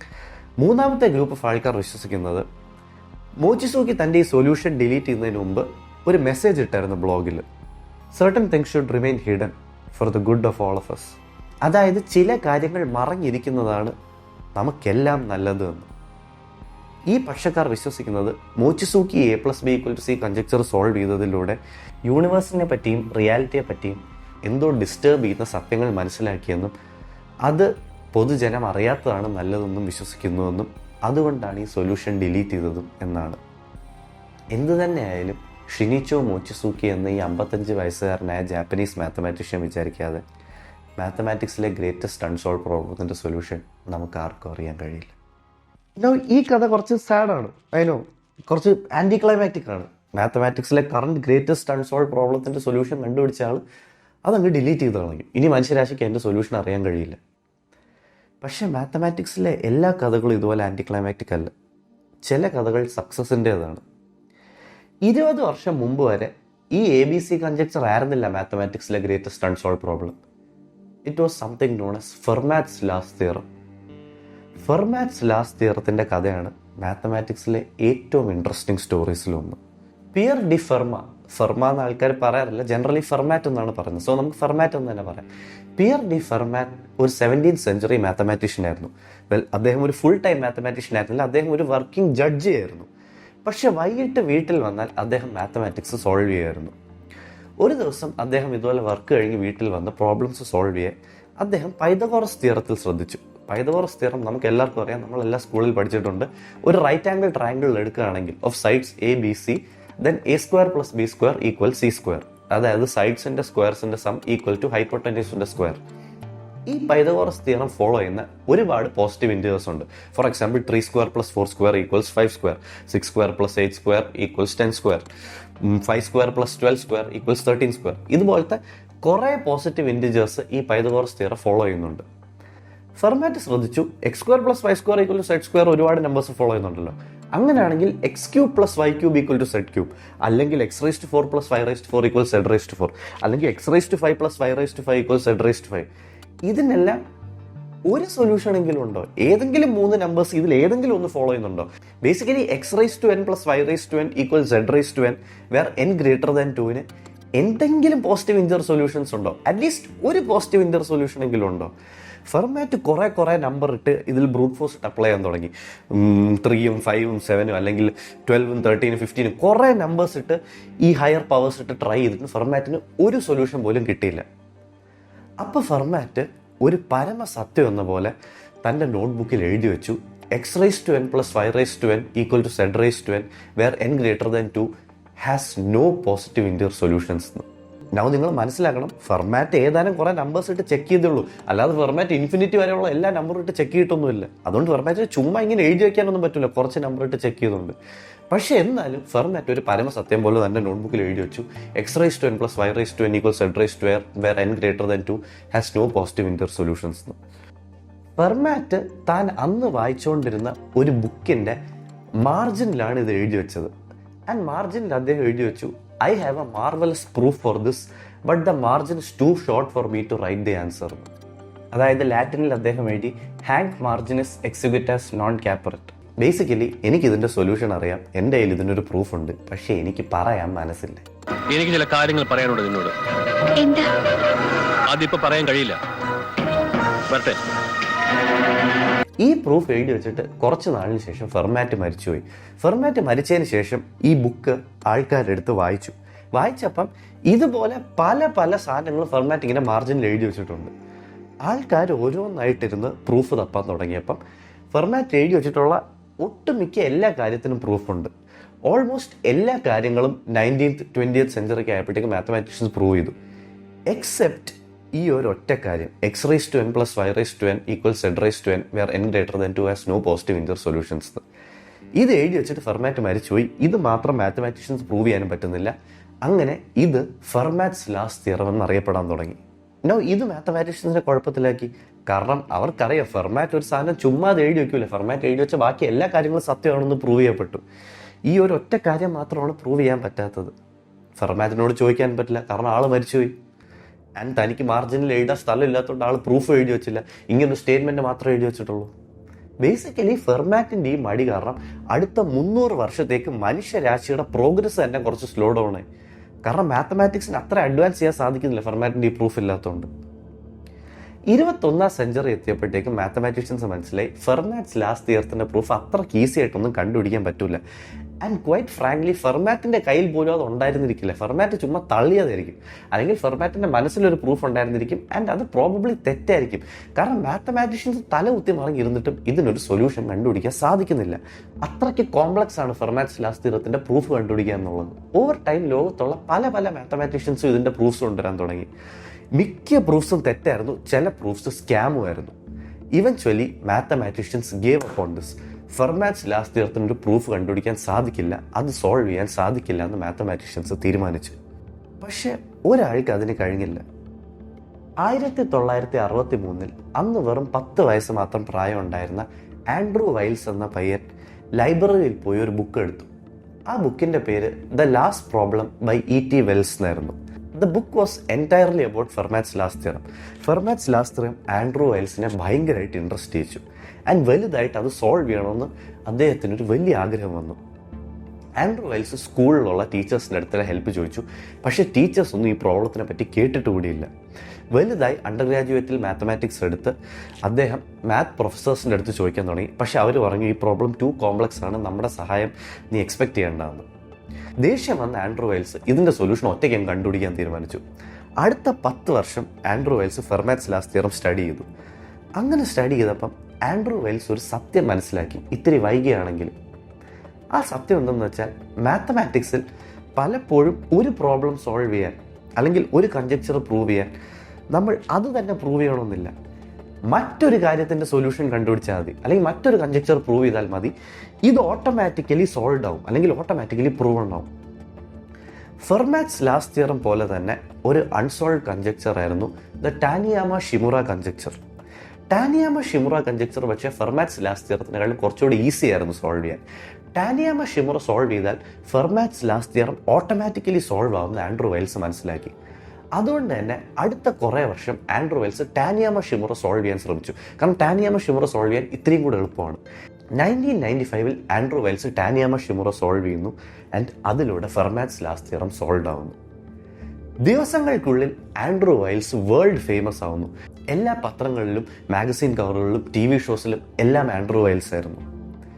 പക്ഷേ ഈ സന്തോഷം അധികം നാൾ നീണ്ടു നിന്നില്ല. മാസങ്ങൾക്കുള്ളിൽ ആൻഡ്രൂ വൈൽസിൻ്റെ ഈ സൊല്യൂഷനിലെ ഒരു മിസ്റ്റേക്ക് ഒരാൾ കണ്ടെത്തി. ഓർക്കണം, ലോകത്തിൻ്റെ മുഴുവൻ മുമ്പിൽ ഫേമസ് ആയ ഒരു മനുഷ്യനാണ് മാത്തമാറ്റിക്സിലെ ഗ്രേറ്റസ്റ്റ് പ്രോബ്ലം സോൾവ് ചെയ്തതിന്. പക്ഷേ അദ്ദേഹത്തിൻ്റെ പ്രൂഫിൽ ഒരു തെറ്റുണ്ടെന്ന് പോയിന്റ് ചെയ്യപ്പെട്ടു. ആൻഡ്രൂ വൈൽസ് ലോകത്തിൻ്റെ മുന്നിൽ നാണം കെട്ടു.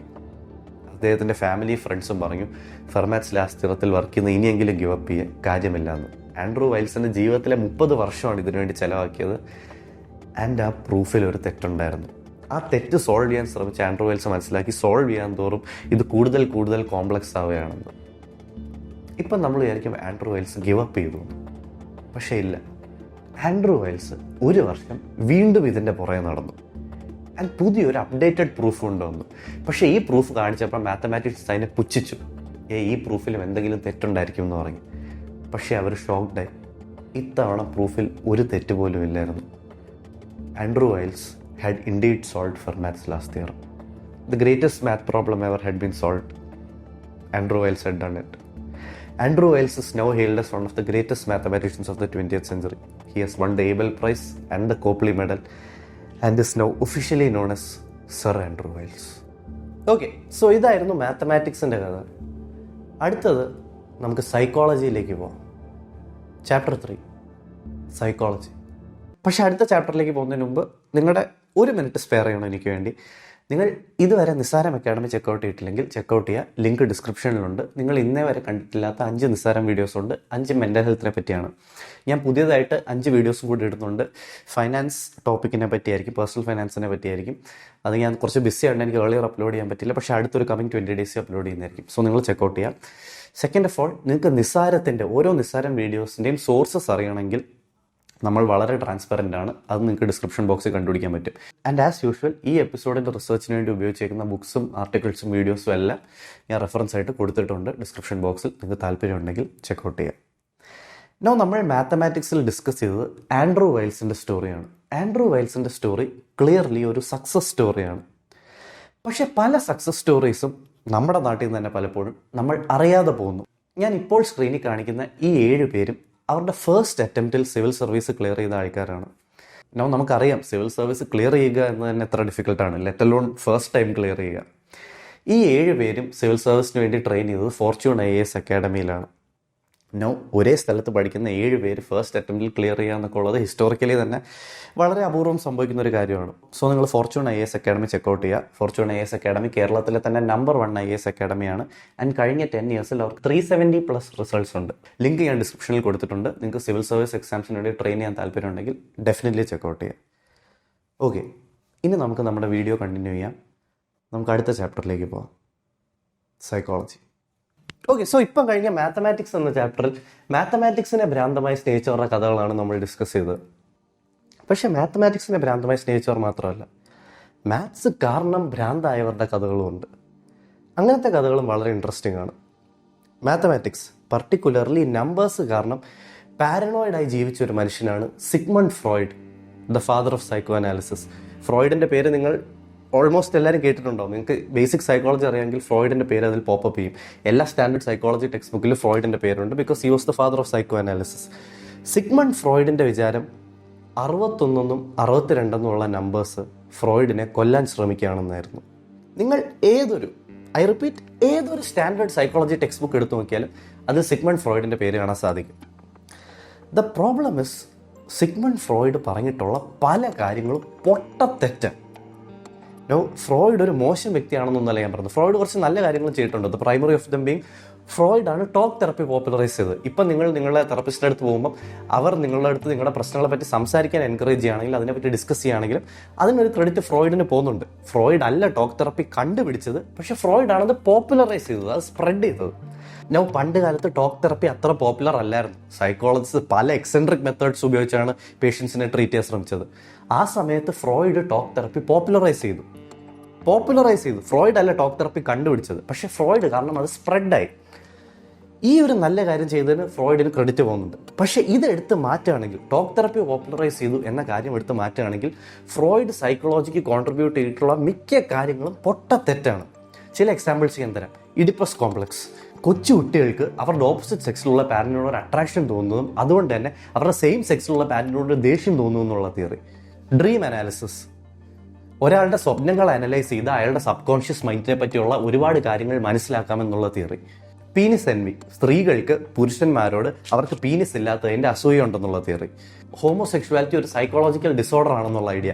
ഇതുപോലുള്ള അനേകം റോങ് തിയറീസും ഐഡിയാസും ഫ്രോയിഡ് ഇങ്ങനെ പ്രൊപ്പഗേറ്റ് ചെയ്തിട്ടുണ്ട്. ഫ്രോയിഡ് ഒരു ഫേമസ് ഫിഗർ ആയതുകൊണ്ട് തന്നെ, ഞാൻ നേരത്തെ പറഞ്ഞ പോലെ ഏതൊരു സ്റ്റാൻഡേർഡ് സൈക്കോളജി ടെക്സ്റ്റ് ബുക്കിലും പോപ്പപ്പ് ചെയ്യുന്ന ഒരു ഫിഗർ ആയതുകൊണ്ട് തന്നെ ഫ്രോയിഡിൻ്റെ തിയറീസ് ഇങ്ങനെ പാസ്ഡ് ഓൺ ആയി. എന്നാൽ അടുത്തൊരു 100 വർഷത്തേക്ക് ഓൾമോസ്റ്റ് ഫ്രോയിഡിൻ്റെ ഐഡിയാസ് ഇങ്ങനെ മറ്റ് സൈക്കോളജിസ്റ്റ് യൂസ് ചെയ്യാൻ തുടങ്ങി. ആൻഡ് അത് ഒരുപാട് പേഷ്യൻസിനെ നെഗറ്റീവ്ലി എഫക്റ്റും ചെയ്തിട്ടുണ്ട്. പക്ഷേ എന്തുകൊണ്ടാണ് ഫ്രോയിഡ് ഇത്ര റോങ് ആയത്? Why was he so absolutely wrong about so many of his ideas? The answer is, you might not expect it, but the answer is cocaine. Freud ഒരു കൊക്കെയിൻ അഡിക്റ്റ് ആയിരുന്നു. And കൊക്കെയിൻ്റെ ഇൻഫ്ലുവൻസിലാണ് അദ്ദേഹത്തിൻ്റെ ഒട്ടുമിക്ക തിയറീസും ഉണ്ടാക്കിയത്. ഫ്രോയിഡിനെ ഞാൻ ഒരുപാട് കുറ്റം പറയുന്നില്ല, ബിക്കോസ് ആ കാലത്ത് everyone was high as balls. Early 1800s Freud ജനിക്കുന്നതിന് ഇത്തിരി മുമ്പ് വരെ ഡ്രഗ് യൂസ് ഒട്ടും ഒരു പ്രോബ്ലമാറ്റിക് തിങ് ആയിരുന്നില്ല. എല്ലാവരും ചെയ്തുകൊണ്ടേയിരുന്നു. ഓപ്പിയം, ലോഡാനം പോലുള്ള ഹെവി ഡ്രഗ്സ് എല്ലാം ആൾക്കാർക്ക് മരുന്ന് പോലെ കിട്ടുമായിരുന്നു. തലവേദന വന്നാൽ, പല്ലുവേദന വന്നാൽ, പീരിയഡ് ക്രാംസ് ഉണ്ടെങ്കിൽ, വോമിറ്റിംഗ് ഉണ്ടെങ്കിൽ, ഫെറ്റിംഗ് ഉണ്ടെങ്കിൽ എല്ലാത്തിനും മരുന്ന് പോലും ഡ്രഗ്സ് ആയിരുന്നു ആ കാലത്ത്. ഹൗഎവർ ലേറ്റ് 1800s ആയപ്പോഴത്തേക്കും ഫ്രോയിഡ് ഒരു കൗമാരമൊക്കെ എത്തി വന്നപ്പോഴത്തേക്കും ഡ്രഗ് യൂസ് പതുക്കെ ഒരു പ്രോബ്ലമാറ്റിക് തിങ് ആവാൻ തുടങ്ങി. സ്റ്റിൽ ഇന്നത്തെ പോലത്തെ പ്രോബ്ലമാറ്റിക് അല്ല. ഡ്രഗ് യൂസ് അന്ന് പ്രോബ്ലമാറ്റിക് ആയിരുന്നെങ്കിലും എല്ലാവരും രഹസ്യമായിട്ട് റിക്രിയേഷണലായിട്ട് ചെയ്യുമായിരുന്നു. ചാൾസ് ഡിക്കൻസ്, ഫേമസ് ഓത്തർ, ഒരു റെഗുലർ ഓപ്പിയം യൂസർ ആയിരുന്നു. അന്നത്തെ പോപ്പ് വൈനിൽ കൊക്കെയിൻ മിക്സ് ചെയ്തിട്ടായിരുന്നു അടിക്കുന്നത്. German army full MDMA high ആയിരുന്നു. And so on and so forth. ഫ്രോയിഡിൻ്റെ ഡ്രഗ് ഓഫ് ചോയ്സ് കൊക്കെയിൻ ആയിരുന്നു. നമുക്ക് എല്ലാവർക്കും അറിയാം drugs feel good in the short term, പക്ഷേ ഇൻ ദ ലോങ് റൺ നമ്മുടെ ബ്രെയിനും ബോഡി ഹെൽത്തിനും ഡ്രഗ്സ് ഒരു രീതിയിലും നല്ലതല്ല. പക്ഷേ ഫ്രോയിഡ് കൊക്കെയിൻ്റെ ഷോർട്ട് ടേം എഫക്ട്സ് മാത്രം നോക്കിയിട്ട് പറഞ്ഞു കൊക്കെയിൻ അടിപൊളിയാണ്, ആങ്സൈറ്റിയും ഡിപ്രഷനും മാറ്റുമെന്ന്. ശരിയാ, തൽക്കാലത്തേക്ക് ആങ്സൈറ്റിയും ഡിപ്രഷനും മാറ്റും, പക്ഷേ പിന്നീട് ആങ്സൈറ്റിയും ഡിപ്രഷനെയും അത് മച്ച് വേഴ്സ് ആക്കും. പക്ഷേ ഫ്രോയിഡിന് അതൊരു കൺസേൺ അല്ലായിരുന്നു. ഫ്രോയിഡ് പറഞ്ഞു കൊക്കെയിൻ ഒരു അഡിക്റ്റീവ് സാധനമേ അല്ലെന്നും ആങ്സൈറ്റിയും ഡിപ്രഷനും മാറ്റണമെങ്കിൽ ഡെയിലി കൊക്കെയിൻ അടിച്ചാൽ മതിയെന്നും. ഇൻഫാക്ട് ഫ്രോയിഡിൻ്റെ നോട്ടിൽ എഴുതിയിരുന്നത് ഇങ്ങനെയാണ്: repeated dose of cocaine produce no compulsive desire to use it further. Cocaine അടിക്കുകയോ അടിക്കാതിരിക്കുകയോ അത് അദ്ദേഹത്തിൻ്റെ ഇഷ്ടം, നമുക്കതൊരു പ്രശ്നമല്ല. കൊക്കെയിൻ അടിച്ചിട്ട് ചെയ്തു വെച്ചിട്ടുള്ള മണ്ടത്തരങ്ങളാണ് പ്രശ്നം. ഫ്രോയിഡ് കൊക്കെയിൻ അടിച്ചിട്ട് നശിപ്പിച്ച ജീവിതങ്ങൾക്ക് കണക്കില്ല. ഞാൻ 2 ഫേമസ് എക്സാമ്പിൾസ് തരാം. First is that of Ernst Fleischer, ഫ്രോയിഡിൻ്റെ ബെസ്റ്റ് ഫ്രണ്ട്. 1871 ഡോക്ടറായ ഏൺസ്റ്റ് ഫ്ലൈഷർ ഒരു സർജറി ചെയ്യുമ്പം അറിയാതെ സ്വന്തം തമ്പ് മുറിച്ചു. അന്ന് ജേം തിയറി അത്ര പോപ്പുലർ അല്ല. സോ മുറിവ് വന്നാൽ അതിൽ ബാക്ടീരിയ കയറും, ഇൻഫെക്റ്റഡ് ആവും എന്നുള്ള നോളജൊക്കെ ഇത്തിരി ലിമിറ്റഡ് ആണ്. അതുകൊണ്ട് തന്നെ ആ മുറിവിന് അവർ വേണ്ട കെയർ കൊടുത്തില്ല. ഓവർ ടൈം ആ മുറിവ് ഇൻഫെക്റ്റഡായി ആ തമ്പ് കംപ്ലീറ്റ്ലി മുറിച്ച് മാറ്റേണ്ടി വന്നു. ഫ്ലേഷലിന് ഇത് കാരണം തന്നെ ഒരു life long unbearable pain develop ചെയ്തു. വേദന സഹിക്കാൻ കഴിയാത്ത ഫ്ലേഷൽ അന്നത്തെ സ്റ്റാൻഡേർഡ് പെയിൻ കില്ലറിലേക്ക് തിരിഞ്ഞു, morphine. Now the thing with morphine is it is incredibly addictive. And Fleischl like many others ഒരു മോർഫിൻ അഡിക്റ്റായി മാറി. 1882 ഫ്ലേഷൽ തൻ്റെ ബെസ്റ്റ് ഫ്രണ്ടായ ഫ്രോയിഡിൻ്റെ അടുത്ത് പോയി. എന്നിട്ട് പറഞ്ഞു, ഞാനൊരു മോർഫിൻ അഡിക്റ്റായി മാറിയിരിക്കുകയാണ്, എന്നെ എങ്ങനെയെങ്കിലും ഒന്ന് സഹായിക്കണം, എൻ്റെ ഈ അഡിക്ഷൻ ഒന്ന് മാറ്റിത്തരണമെന്ന്. ഫ്രോയിഡ് പറഞ്ഞു, എളുപ്പ വഴിയുണ്ട്, മോർഫിൻ അഡിക്ഷൻ മാറ്റുള്ള കറക്റ്റ് സാധനം എൻ്റെ കയ്യിലുണ്ടെന്ന്. എന്നിട്ട് ഫ്ലേഷലിന് കൊക്കെയിൻ കൊടുത്തു. ഫ്രോയിഡ് അന്ന് ഫേമസ്ലി പറഞ്ഞത് ഇങ്ങനെയാണ്: A sudden abstinence from morphine requires a radical cure, which is an injection of 0.1 grams of cocaine 3 times a day. അതായത് മോർഫിൻ അഡിക്ഷൻ മാറണമെങ്കിൽ ദിവസം 3 നേരം 0.1 ഗ്രാം കൊക്കെയിൻ ശരീരത്തിൽ കുത്തിവെക്കണമെന്ന്. ദിവസം 3 നേരം 0.1 ഗ്രാം കൊക്കെയിൻ നമ്മൾ എപ്പോഴാണ് യൂസ് ചെയ്യുന്നതെന്ന് അറിയാമോ? ലാബ്രാക്സിൻ്റെ പുറത്ത് ഹാർട്ട് അറ്റാക്ക് ഇൻഡ്യൂസ് ചെയ്യാൻ. അത് അത്ര ചെറിയ എമൗണ്ട് ഒന്നുമല്ല. ആസ് എക്സ്പെക്റ്റഡ്, പണ്ട് വെറും മോർഫിൻ അഡിക്റ്റ് ആയിരുന്ന ഫ്ലേഷൽ ഇപ്പം മോർഫിൻ പ്ലസ് കൊക്കെയിൻ അഡിക്റ്റ് ആയി മാറി. സൂൺ ഫ്ലേഷലിന്റെ drug use was so bad that he started getting coke bugs. Coke bugs എന്ന് പറയുന്നത് ഹെവി കൊക്കെയിൻ യൂസേഴ്സിന് ഒരു പോയിന്റ് കഴിയുമ്പോൾ അവരുടെ ശരീരത്തിലൂടെ ഇൻസെക്ട്സ് ഇങ്ങനെ ക്രോൾ ചെയ്യുന്ന പോലെ തോന്നും. എന്നിട്ട് പേടിച്ച് അവരുടെ ശരീരം പിച്ചാനും മാന്താനും കീറാനും ഒക്കെ തുടങ്ങും. When in fact there are no insects at all. എല്ലാം അവരുടെ ഇമാജിനേഷനിലാണ്. 6 മാസത്തിന് ശേഷം ഫ്രോയിഡ് തൻ്റെ ഭാര്യയ്ക്ക് ഒരു കത്ത് എഴുതി. Fleischl looks miserable like a corpse and hallucinates all the time. പക്ഷെ എന്നിട്ടും ഫ്രോയിഡിന്റെ വിശ്വാസം കൊക്കെയിൻ പ്രിസ്ക്രൈബ് ചെയ്ത ഒരു കറക്റ്റ് മൂവ് ആയിരുന്നു എന്നായിരുന്നു. കാരണം ഫ്ലേഷലിന്റെ മോർഫിൻ അഡിക്ഷൻ നിന്നല്ലോ. Right, Fleischl morphine നിർത്തിയായിരുന്നു.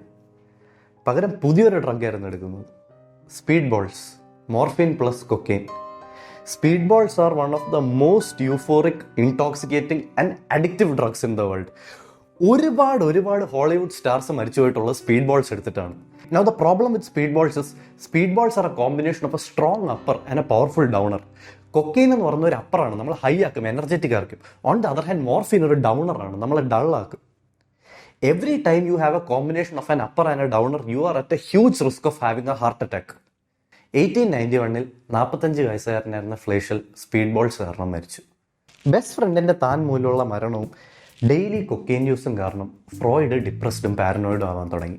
At one point he became so severely paranoid that Freud വിശ്വസിക്കാൻ തുടങ്ങി 61 എന്നും 62 എന്നുള്ള നമ്പേഴ്സ് ഫ്രോയിഡിനെ കൊല്ലാൻ ശ്രമിക്കുകയാണെന്ന്. ഈ പാരനോയ ഭയങ്കര ഇൻറ്റൻസ് ആയിട്ട് ഫ്രോയിഡ് നാട് വിട്ട് ഗ്രീസിലേക്ക് ഒരു ഹോളിഡേക്ക് പോയി. പക്ഷെ പോകുന്ന വഴിയെല്ലാം 62 എന്ന നമ്പർ ഫ്രോയിഡിനെ ഫോളോ ചെയ്തു. പർട്ടിക്കുലർലി കാറിന്റെ നമ്പർ പ്ലേറ്റ്സിലെല്ലാം നോക്കുമ്പോൾ 62 എന്ന നമ്പർ. അവസാനം ഫ്രോയിഡ് ഹോട്ടലിലെത്തി ചെക്ക് ഇൻ ചെയ്തു. അപ്പോഴാണ് ഫ്രോയിഡിന് ഒരു ആശ്വാസമായത്. കാരണം റൂം അസൈൻ ചെയ്തേക്കുന്ന തേർഡ് ഫ്ലോറിൽ ഒരിക്കലും 61 62 എന്ന റൂം നമ്പേഴ്സ് വരില്ലല്ലോ. പക്ഷെ തേർഡ് ഫ്ലോറിൽ എത്തിയപ്പോഴാണ് ഫ്രോയിഡ് കണ്ടത് തൻ്റെ റൂം നമ്പർ 31 ആയിരുന്നു. 62ൻ്റെ പകുതി. ഫ്രോയിഡ് വീണ്ടും പാരനോയിഡ്. ഇപ്പം നമ്മൾ വിചാരിക്കും, വല്ലാത്തൊരു അധപതനം തന്നെയാണ്. റിയൽ അധപതനം ഇനി തുടങ്ങാൻ പോകുന്നേ ഉള്ളൂ. 1892 എമ്മ എക്സ്റ്റെയിൻ എന്നൊരു സ്ത്രീ ഫ്രോയിഡിനെ കാണാനെത്തി. ഇന്ന് എമ്മ എക്സ്റ്റെയിൻ ഒരു ഡോക്ടറിൻ്റെ അടുത്ത് പോയിരുന്നെങ്കിൽ she would have been diagnosed with very normal PMS, premenstrual syndrome. പീരീഡ്സിന് മുമ്പ് വരുന്നുള്ള regular irritability, mood swings, cramps, fatigue, ഇതൊക്കെയായിരുന്നു പുള്ളിക്കാരിയുടെ സിംറ്റംസ്. പക്ഷേ ഫ്രോയിഡ് പറഞ്ഞു ഇത് PMS ഒന്നുമല്ല, ഓവർ മാസ്റ്റർബേഷൻ കാരണം വരുന്ന ഒരു തരം ഭ്രാന്താണ്. ശരി പോട്ടെ, ഫ്രോയിഡിന് ഒരു തെറ്റ് ഡയഗ്നോസിസ് സംഭവിച്ചു. അതല്ല വിഷയം. ഫ്രോയിഡ് അതിന് പറഞ്ഞ ക്യൂറാണ് പ്രശ്നം. ഫ്രോയിഡ് പറഞ്ഞു ഈ ഓവർ മാസ്റ്റർബേഷൻ കാരണം വരുന്ന ഭ്രാന്ത് മാറ്റണമെങ്കിൽ മൂക്കിനകത്തെ എല്ല് കരിക്കണമെന്ന്. നിങ്ങൾ ഓർക്കണം, പുള്ളിക്കാരിക്ക് റെഗുലർ PMS ആണ്. ചുമ്മാതിരുന്ന ആ പ്രശ്നം തനിയെ മാറിയാനെ. അതിനാണ് ഫ്രോയിഡ് പുള്ളിക്കാരെ ഓവർ മാസ്റ്റർബേറ്റ് ചെയ്യുന്ന ഭ്രാന്തി എന്ന് വിളിച്ച് മൂക്കിനകത്തെ എല്ല് കരിക്കായിരുന്നത്. ഇപ്പം നിങ്ങൾ വിചാരിക്കും ഓവർ മാസ്റ്റർബേഷൻ ആണ് പ്രശ്നമെങ്കിൽ എന്തിനാ മൂക്കിനകത്തെ എല്ല് കരിക്കുന്നതെന്ന്. Good question. The thing is, cocaine addict ആയ ഫ്രോയിഡിന് മറ്റൊരു കൊക്കെയിൻ അഡിക്റ്റ് ആയ ഡോക്ടർ ഫ്രണ്ട് ഉണ്ടായിരുന്നു, വില്യം ഫ്ലീസ്. ഈ 2 കൊക്കെയിൻ അഡിക്റ്റ് ആയ ഡോക്ടേഴ്സും കൂടെ കൊക്കെയിൻ അടിച്ചൊരു പുതിയ തിയറി ഉണ്ടാക്കി. മൂക്കും ജെനിറ്റൽസും കണക്റ്റഡ് ആണെന്ന്. ആൻഡ് ജെനിറ്റൽസിനെ സംബന്ധിച്ചുള്ള എന്തൊരു പ്രോബ്ലം സോൾവ് ചെയ്യണമെങ്കിലും മൂക്കിനകത്ത് ചില പോർഷൻസ് കരിച്ചാൽ മതിയെന്ന്. ഫ്ലീസും ഫ്രോയിഡും കൂടെ എമ്മ എക്സ്റ്റെയിൻ്റെ പുറത്തൊരു ഓപ്പറേഷൻ നടത്തി. പക്ഷേ ഓപ്പറേഷൻ ഫെയിൽ ചെയ്തിട്ട് എമ്മ എക്സ്റ്റെയിൻ്റെ മൂക്കിനകം ഫുൾ ബേൺഡായി. അത് പെർമനൻ്റ്ലി മുറിച്ച് മാറ്റേണ്ടി വന്നു. എമ്മ എക്സ്റ്റെയിൻ്റെ മുഖം പെർമനൻ്റ്ലി ഡിസ്ഫിഗറായി. ഓപ്പറേഷൻ ഫെയിൽ ആയതുകൊണ്ട് തന്നെ ആ കുട്ടി കുറേ നാൾ മൂക്കിൽ നിന്ന് ബ്ലീഡ് ചെയ്തുകൊണ്ടേയിരിക്കുമായിരുന്നു. പക്ഷെ ഇത് കണ്ട ഫ്രോയിഡ് പറഞ്ഞു അവൾ മനഃപൂർവ്വം ബ്ലീഡ് ചെയ്യുന്നതാണെന്ന്, ഫ്രോയിഡിൻ്റെ അറ്റൻഷൻ കിട്ടാൻ വേണ്ടി. എന്നിട്ട് ഫ്രോയിഡ് അതിനെ വിഷ് ബ്ലീഡിംഗ് എന്ന് വിളിച്ചു. പക്ഷെ ഉള്ളിൻ്റെ ഉള്ളിൽ ഫ്രോയിഡിന് എവിടേക്കോ അറിയായിരുന്നു ഫ്രോയിഡ് തെറ്റുകാരനാണെന്ന്. ബെസ്റ്റ് ഫ്രണ്ടിന് കൊക്കെയിൻ കൊടുത്ത് കൊന്നാണെങ്കിലും ഒരു പാവം പെൺകുട്ടിയുടെ മുഖം ഡിസ്ഫിഗർ ചെയ്യിപ്പിച്ചതാണെങ്കിലും പുള്ളിക്ക് അറിയായിരുന്നു പുള്ളിയുടെ ഭാഗത്ത് തെറ്റുണ്ടെന്ന്. ആ കുറ്റബോധം പുള്ളിയുടെ ഉള്ളിൽ തിങ്ങി നിന്നു. അടുത്ത 4 മാസത്തേക്ക് പുള്ളി ആ കുറ്റബോധം നെഞ്ചിൽ കൊണ്ടു നടന്നു. അതിനുശേഷം പുള്ളി നന്നാവാൻ തീരുമാനിച്ചു. പുള്ളി വില്യം ഫ്ലേസിന് ഒരു കത്തെഴുതി. ആ കത്തിൽ പറഞ്ഞത് ഇങ്ങനെയാണ്: I need A shit load of cocaine. അതെ, കുറ്റബോധം മാറ്റാൻ ഫ്രോയിഡിന് ഒരു ഒറ്റ മരുന്നേ ഉണ്ടായിരുന്നുള്ളൂ: കൂടുതൽ കൊക്കെയിൻ. കൊക്കെയിൻ അടിച്ച് ഫ്രോയിഡ് ഒരു വഴിയായി. പക്ഷെ സർപ്രൈസിംഗ്ലി ഫ്രോയിഡ് മരിച്ചത് കൊക്കെയിൻ കാരണമല്ല, സിഗരറ്റ്സ് കാരണമാണ്. ചെയിൻ സ്മോക്കർ ആയിരുന്നു ഫ്രോയിഡ്. 1923 ഫ്രോയിഡിൻ്റെ വായിൽ ഒരു ചെറിയ ട്യൂമർ കണ്ടുകിട്ടി. ഇതായിരുന്നു മൗത്ത് ക്യാൻസറിൻ്റെ ഫസ്റ്റ് സൈൻ. ആ ട്യൂമർ മുറിച്ച് മാറ്റി ഫ്രോയിഡ് തൽക്കാലത്തേക്ക് സേഫായി. പക്ഷേ ഫ്രണ്ട്സും ഫാമിലിയും പറഞ്ഞിട്ടും ഫ്രോയിഡ് സിഗരറ്റ് വലി നിർത്തിയില്ല. ഫ്രോയിഡ് കണ്ടിന്യൂ ചെയ്തൊരു ചെയിൻ സ്മോക്കറായിട്ട്. വർഷങ്ങൾ കഴിഞ്ഞു. ഫ്രോയിഡിൻ്റെ മൗത്ത് ക്യാൻസർ ഫുൾ ഫോഴ്സിൽ തിരിച്ചെത്തി. 34 സർജറി ചെയ്തിട്ടും ഫ്രോയിഡിൻ്റെ മൗത്ത് ക്യാൻസർ മാറിയില്ല. അവസാനം ഫ്രോയിഡിന് ജോ തുറക്കണമെങ്കിൽ തന്നെ ഒരു ടൂള് വേണമായിരുന്നു. അത്രയ്ക്ക് പെയിൻഫുൾ ആയിരുന്നു. അവസാനം 1939 സെപ്റ്റംബർ 22 ഫ്രോയിഡ് മാക്സ് ഷുർ എന്ന ഫ്രണ്ടിന് ഒരു കത്തെഴുതി തന്നെ യൂത്തനൈസ് ചെയ്യാൻ. മേഴ്സി കില്ലിങ്ങിലൂടെയാണ് ഫ്രോയിഡ് മരിച്ചത്. നോ സൈക്കോളജി എന്നീ ചാപ്റ്ററിൽ ഫ്രോയിഡിൻ്റെ തന്നെ കഥ ഞാൻ ചൂസ് ചെയ്യാൻ കാരണം ഫ്രോയിഡിൻ്റെ കഥയ്ക്ക് ഇന്നത്തെ കാലത്ത് ഒരുപാട് സിഗ്നിഫിക്കൻസ് ഉണ്ട്. Let me explain. നിങ്ങൾ എപ്പോഴെങ്കിലും ഒരു സൈക്കോളജിസ്റ്റിനെയോ സൈക്കാട്രിസ്റ്റിനെയോ തപ്പി ഇറങ്ങിയിട്ടുണ്ടെങ്കിൽ നിങ്ങൾക്കറിയായിരിക്കും എത്ര ഡിഫിക്കൽട്ടാണ് ഒരു നല്ല സൈക്കോളജിസ്റ്റിനോ സൈക്കാട്രിസ്റ്റിനെ കണ്ടുപിടിക്കാനെന്ന്. ഒരുപാട് മോശം പ്രാക്ടീസിങ് സൈക്കോളജിസ്റ്റും സൈക്കാട്രിസ്റ്റും ഉണ്ട്. ആൻഡ് ഇതിൻ്റെ കാരണം പലപ്പോഴും ഒരു ബെഞ്ച് മാർക്ക് ഇല്ലാത്തതാണ്. ലെറ്റ്സ് സേ ഒരു ഹാർട്ട് സർജൻ, അയാൾ ഓപ്പറേറ്റ് ചെയ്യുന്ന 50% പേഷ്യൻസ് മരിച്ചു പോവുകയാണെങ്കിൽ അയാൾ ഒരു ബാഡ് ഹാർട്ട് സർജനാണ്. പക്ഷേ ഒരു സൈക്കോളജിസ്റ്റിൻ്റെയോ സൈക്കാട്രിസ്റ്റിൻ്റെയോ വരുന്ന എത്ര പേഷ്യൻസ് റിക്കവർ ആവുന്നു, എത്ര പേഷ്യൻസ് വേഴ്സ് ആവുന്നു എന്നതിനൊന്നും ഒരു കണക്കുമില്ല. അയാളുടെ അടുത്ത് വരുന്ന 25% പേഷ്യൻസേ ബെറ്റർ ആവുന്നുണ്ടെങ്കിൽ അയാൾക്ക് പ്രാക്ടീസ് കണ്ടിന്യൂ ചെയ്തുകൊണ്ടേയിരിക്കാം. ഒരുപാട് മോശം സൈക്കോളജിസ്റ്റ് സൈക്കാട്രിസ്റ്റും ഉണ്ട്. ആൻഡ് എങ്ങനെ ഉണ്ടാവാണ്ടിരിക്കും? സൈക്കോളജിയിലെ ഏറ്റവും പ്രോമിനൻറ്റ് ഫിഗറായി വാഴ്ത്തപ്പെടുന്ന ആൾ തന്നെ ഇത്രയും മിസ്റ്റേക്സ് ഉണ്ടാക്കിയ ഒരാളാണ്. ഫ്രോയിഡിൻ്റെ പേഴ്സണൽ ലൈഫിനെ അല്ല ഞാൻ പറയുന്നത്. ഫ്രോയിഡ് ഡ്രഗ് യൂസ് ചെയ്യുകയോ ചെയ്യാതിരിക്കുകയോ അത് അദ്ദേഹത്തിൻ്റെ കാര്യം. പക്ഷേ ഇത്രയും അൺസയൻറ്റിഫിക് ആയിട്ടുള്ള മെത്തേഡ്സ് പ്രൊപ്പഗേറ്റ് ചെയ്തതാണ് സൈക്കോളജീനെ ഒരു റോങ് ട്രാക്കിലേക്ക് അയച്ചത്. ഫ്രോയിഡിൻ്റെ തിയറീസ് എല്ലാം അൺഫോൾസിഫയബിൾ ആണ്. അത് നമുക്ക് തെറ്റാണോ ഇല്ലയോ എന്ന് പ്രൂവ് ചെയ്യാൻ വളരെ പാടാണ്. അതുപോലെ തന്നെ ഫ്രോയിഡ്സിൻ്റെ മെത്തേഡ്സ് എല്ലാം അൺസയൻറ്റിഫിക് ആണ്. അതുപോലെ തന്നെ ഫ്രോയിഡിൻ്റെ മെത്തേഡ്സ് വളരെ സ്പെസിഫിക് ആയിരുന്നു. ചില കേസ് സ്റ്റഡീസിൽ നിന്ന് കിട്ടിയിട്ടുള്ള കാര്യങ്ങളായിരുന്നു അദ്ദേഹം എക്സ്പാൻഡ് ചെയ്ത് എല്ലാ ജനറൽ ഹ്യൂമൻ പോപ്പുലേഷനിലേക്കും അയച്ചത്. ഫ്രോയിഡിൻ്റെ ടീച്ചിങ്സ് ഇത്രയും സ്പ്രെഡായത് സൈക്കോളജിയെ പലപ്പോഴും മുന്നോട്ടാണ് ലീഡ് ചെയ്തെങ്കിൽ പോലും റോങ് ട്രാക്സിലൂടെയാണ് ലീഡ് ചെയ്തത്. പക്ഷേ thankfully today there is hope. ഫ്രോയിഡിൻ്റെ പല ടീച്ചിങ്സും ഇന്ന് ഔട്ട്ഡേറ്റഡ് ആണെന്ന് പ്രൂവ് ചെയ്യപ്പെട്ടു സയൻസിലൂടെ. അതുപോലെ തന്നെ ഇന്ന് ന്യൂറോ സയൻസ് വന്നതോടെ ന്യൂറോ സയൻസും സൈക്കോളജിയോടെ കമ്പൈൻ ചെയ്ത് ആ ഫീൽഡിൽ ഒരുപാട് അഡ്വാൻസ്മെൻറ്റ്സ് സംഭവിക്കുന്നു. സൈക്കോളജിസ്റ്റിന് ഇപ്പോൾ ബ്രെയിനിനെ ഒബ്സർവ് ചെയ്യാൻ പറ്റുന്നു ന്യൂറോ ഇമേജിങ്ങിൻ്റെ എഫക്റ്റോടെ. സൈക്കോളജിയും ന്യൂറോ സയൻസും കൂടെ കമ്പൈൻ ചെയ്ത് ഈ ഫീൽഡിൽ മേജർ അഡ്വാൻസ്മെൻറ്റ്സ് ഉണ്ടാവുമെന്ന് ഞാൻ വിശ്വസിക്കുന്നു. Overall I just want to say that I am very hopeful and somewhat sure of the fact that ഫ്യൂച്ചറിൽ സൈക്കോളജി ഡ്രാസ്റ്റിക്കലി ഇമ്പ്രൂവ് ചെയ്യും. സൈക്കോളജിയും സൈക്യാട്രിയും ഡ്രാസ്റ്റിക്കലി ഇമ്പ്രൂവ് ചെയ്യും ന്യൂറോ സയൻസിൻ്റെ സഹായത്തോടെ. ഇതായിരുന്നു സൈക്കോളജിയുടെ കഥ. ഇനി നമുക്ക് ഫൈനൽ, എനിക്ക് തോന്നുന്നു നിസ്സാരം കാണുന്ന ഒരു മെജോറിറ്റി ആൾക്കാരുടെയും ഫേവറേറ്റ് ടോപ്പിക്കിലേക്ക് പോവാം: ഫിസിക്സ്. കെമിസ്ട്രിയിലെയും മാത്സിലെയും സൈക്കോളജിയിലെയും കഥകളൊക്കെ ഇൻട്രസ്റ്റിംഗ് ആണെങ്കിലും none are as complex as the stories in physics. ഫിസിക്സിലെ കഥകൾ ആർ extremely interesting and extremely complex. നമുക്ക് ഫിസിക്സിലേക്ക് കിടക്കാം. Chapter 4 physics. ഫിസിക്സിൽ ക്വാണ്ടം മെക്കാനിക്സിനെ പറ്റി വീഡിയോ ചെയ്യുമെന്ന് നിസ്സാരത്തിൽ ഒരുപാട് കമൻസ് വന്നിട്ടുണ്ട്. അതുകൊണ്ട് തന്നെ ഞാൻ നിങ്ങൾക്ക് ക്വാണ്ടം മെക്കാനിക്സിൻ്റെ കഥ പറഞ്ഞുതരാം. ക്വാണ്ടം മെക്കാനിക്സിനെ പറ്റി പറഞ്ഞു തുടങ്ങുന്നതിന് മുമ്പ് നമ്മൾ മനസ്സിലാക്കേണ്ടത് എന്തെന്ന് വെച്ചാൽ ഫിസിക്സിൽ പല ടോപ്പിക്സും ഒരു മേജർ സയൻറ്റിസ്റ്റിൻ്റെ കോൺട്രിബ്യൂഷൻ കാരണമാണ് മേജർ അഡ്വാൻസ്മെൻറ്റ്സ് ഉണ്ടാക്കിയിട്ടുള്ളത്. ഫോർ എക്സാമ്പിൾ, നിങ്ങൾ ക്ലാസിക്കൽ മെക്കാനിക്സ് പഠിക്കുകയാണെങ്കിൽ അതിലെ മേജർ കോൺട്രിബ്യൂഷൻ നടത്തിയത് ന്യൂട്ടനാണ്. അതുപോലെ തന്നെ നിങ്ങൾ റിലേറ്റിവിറ്റി പഠിക്കുകയാണെങ്കിൽ അതിൻ്റെ മേജർ കോൺട്രിബ്യൂഷൻ നടത്തിയത് ഐൻസ്റ്റൈനാണ്. പക്ഷേ ക്വാണ്ടം മെക്കാനിക്സ് അങ്ങനെയല്ല. പല സയൻറ്റിസ്റ്റിൻ്റെ കോൺട്രിബ്യൂഷൻ കാരണമാണ് ക്വാണ്ടം മെക്കാനിക്സ് ഉണ്ടായിട്ടുള്ളത്. ആൻഡ് പലപ്പോഴും അതിൽ ഒരു സയൻറ്റിസ്റ്റിൻ്റെ കോൺട്രിബ്യൂഷൻ എന്താണെന്ന് മനസ്സിലാക്കാൻ മറ്റേ സയൻറ്റിസ്റ്റിന് കഴിഞ്ഞിട്ട് പോലുമില്ല. അതായത് ഒരുപാട് സയൻറ്റിസ്റ്റ് കുറച്ച് കാര്യങ്ങൾ പറഞ്ഞു, എല്ലാം കൂടെ ചേർത്ത് വെച്ചപ്പോൾ അത് മോഡേൺ ക്വാണ്ടം മെക്കാനിക്സ് ആയി. But still quantum mechanics works and is the most successful theory till date. Here is the story of quantum mechanics. Quantum mechanics കണ്ടുപിടിച്ചതിൽ പല സയൻറ്റിസ്റ്റിന് പങ്കുണ്ടെങ്കിലും 3 പേരാണ് അതിൽ ഏറ്റവും കൂടുതൽ കോൺട്രിബ്യൂട്ട് ചെയ്തിട്ടുള്ളത്. Louis de Broglie, Erwin Schrodinger and Werner Heisenberg. Now ഈ 3 പേരും അല്ല ഫാദർ ഓഫ് ക്വാണ്ടം മെക്കാനിക്സ്, അത് മാക്സ് പ്ലാങ്ക് ആണ്. പക്ഷേ പ്ലാങ്കിനേക്കാളും പെർഹാപ്സ് കൂടുതൽ ക്വാണ്ടം മെക്കാനിക്സിൽ കോൺട്രിബ്യൂട്ട് ചെയ്തിട്ടുള്ളത് ഈ 3 പേരുമാണ്. നമുക്കിതിൽ ലൂയി ഡിബ്രോളിയും തുടങ്ങാം. പക്ഷേ നമ്മൾ എന്തുകൊണ്ട് ലൂയി ഡിബ്രോളിയും തുടങ്ങുന്നു? വി സ്റ്റാർട്ട് വിത്ത് ഡിബ്രോളി ബിക്കോസ് ഡിബ്രോളി പറഞ്ഞ കാര്യമാണ് ക്വാണ്ടം മെക്കാനിക്സിൻ്റെ ബേസ്. അത് മനസ്സിലാക്കിയില്ലെങ്കിൽ നിങ്ങൾക്ക് ഒരു വകയും മനസ്സിലാക്കാൻ പറ്റില്ല ക്വാണ്ടം മെക്കാനിക്സിനെ പറ്റി. ഡിബ്രോളി പറഞ്ഞ കാര്യമാണ് ക്വാണ്ടം മെക്കാനിക്സിൻ്റെ ബേസ്. സോ നമുക്ക് ഡിബ്രോളിയുടെ കഥയും തുടങ്ങാം. ലൂയി ഡിബ്രോളി ഒരു ഫ്രഞ്ച് റോയൽ ഫാമിലിയിലാണ് ജനിച്ചത്. അതായത് ക്വൈറ്റ് ലിറ്ററലി ഡിബ്രോളി ഒരു രാജകുമാരനായിരുന്നു. ആസ് എ ചൈൽഡ് ഡിബ്രോളി ഭയങ്കര ക്യൂട്ടായിരുന്നു, ഭയങ്കര ഹാൻസം ആയിരുന്നു ആൻഡ് ഭയങ്കര ചിയർഫുൾ ആയിരുന്നു. ആൻഡ് ഡിബ്രോളിയെ എല്ലാവർക്കും വലിയ ഇഷ്ടമായിരുന്നു, പ്രത്യേകിച്ച് ഡിബ്രോളിയുടെ മൂത്ത ചേച്ചിക്ക്. ആസ് എ ചൈൽഡ് ഡിബ്രോളിക്ക് ഹിസ്റ്ററിയിലും പൊളിറ്റിക്സിലും ഒക്കെ ആയിരുന്നു താല്പര്യം. പക്ഷേ ഡിബ്രോളിയുടെ ചേട്ടനായ മോറിസ് ഡിബ്രോളിക്ക് ഫിസിക്സിലായിരുന്നു താല്പര്യം. അതുകൊണ്ട് തന്നെ ലൂയി ഡിബ്രോളി ഒരുപാട് ടൈം മോറിസ് ഡിബ്രോളിയുടെ ലാബിൽ സ്പെൻഡ് ചെയ്യേണ്ടി വന്നു. അങ്ങനെ ലൂയി ഡിബ്രോളിക്കും പതുക്കെ ഫിസിക്സിൽ ഒരു ഇൻട്രസ്റ്റ് വന്നു തുടങ്ങി. അന്നത്തെ കാലത്ത് മിലിറ്ററി സർവീസിൽ പോകേണ്ടത് എന്നത് മാൻഡേറ്ററി ആയിരുന്നു. അതുകൊണ്ട് തന്നെ 1913 ഡിബ്രോളിക്ക് ഫ്രഞ്ച് ആർമിയെ സെർവ് ചെയ്യാൻ വേണ്ടി പോകേണ്ടി വന്നു മിലിറ്ററി സർവീസിന്. 1914 വേൾഡ് വാർ 1 തുടങ്ങി. അതുകൊണ്ട് തന്നെ യുദ്ധം കുറച്ചുകൂടെ സ്ട്രോങ് ആയി. ഡിബ്രോളിക്ക് യുദ്ധം ഭയങ്കര പേടിയായിരുന്നു. അതുകൊണ്ട് തന്നെ ഡിബ്രോളിയെ അവർ യുദ്ധത്തിൽ പാർട്ടിസിപ്പേറ്റ് ചെയ്യുന്നതിൽ നിന്ന് മാറ്റി ഐഫിൽ ടവറിൻ്റെ മുകളിൽ ടെലിഗ്രാഫ് ഓപ്പറേറ്ററായി വർക്ക് ചെയ്യിപ്പിച്ചു. എന്നാൽ പോലും യുദ്ധത്തിൻ്റെ കുറേ ഹൊറേഴ്സ് ഡിബ്രോളി ഡയറക്റ്റ്ലി വിറ്റ്നസ് ചെയ്തിരുന്നു. അത് ഡിബ്രോളിയെ പെർമനൻ്റ്ലി ട്രോമറ്റൈസ് ചെയ്തു, സ്കാർ ചെയ്തു.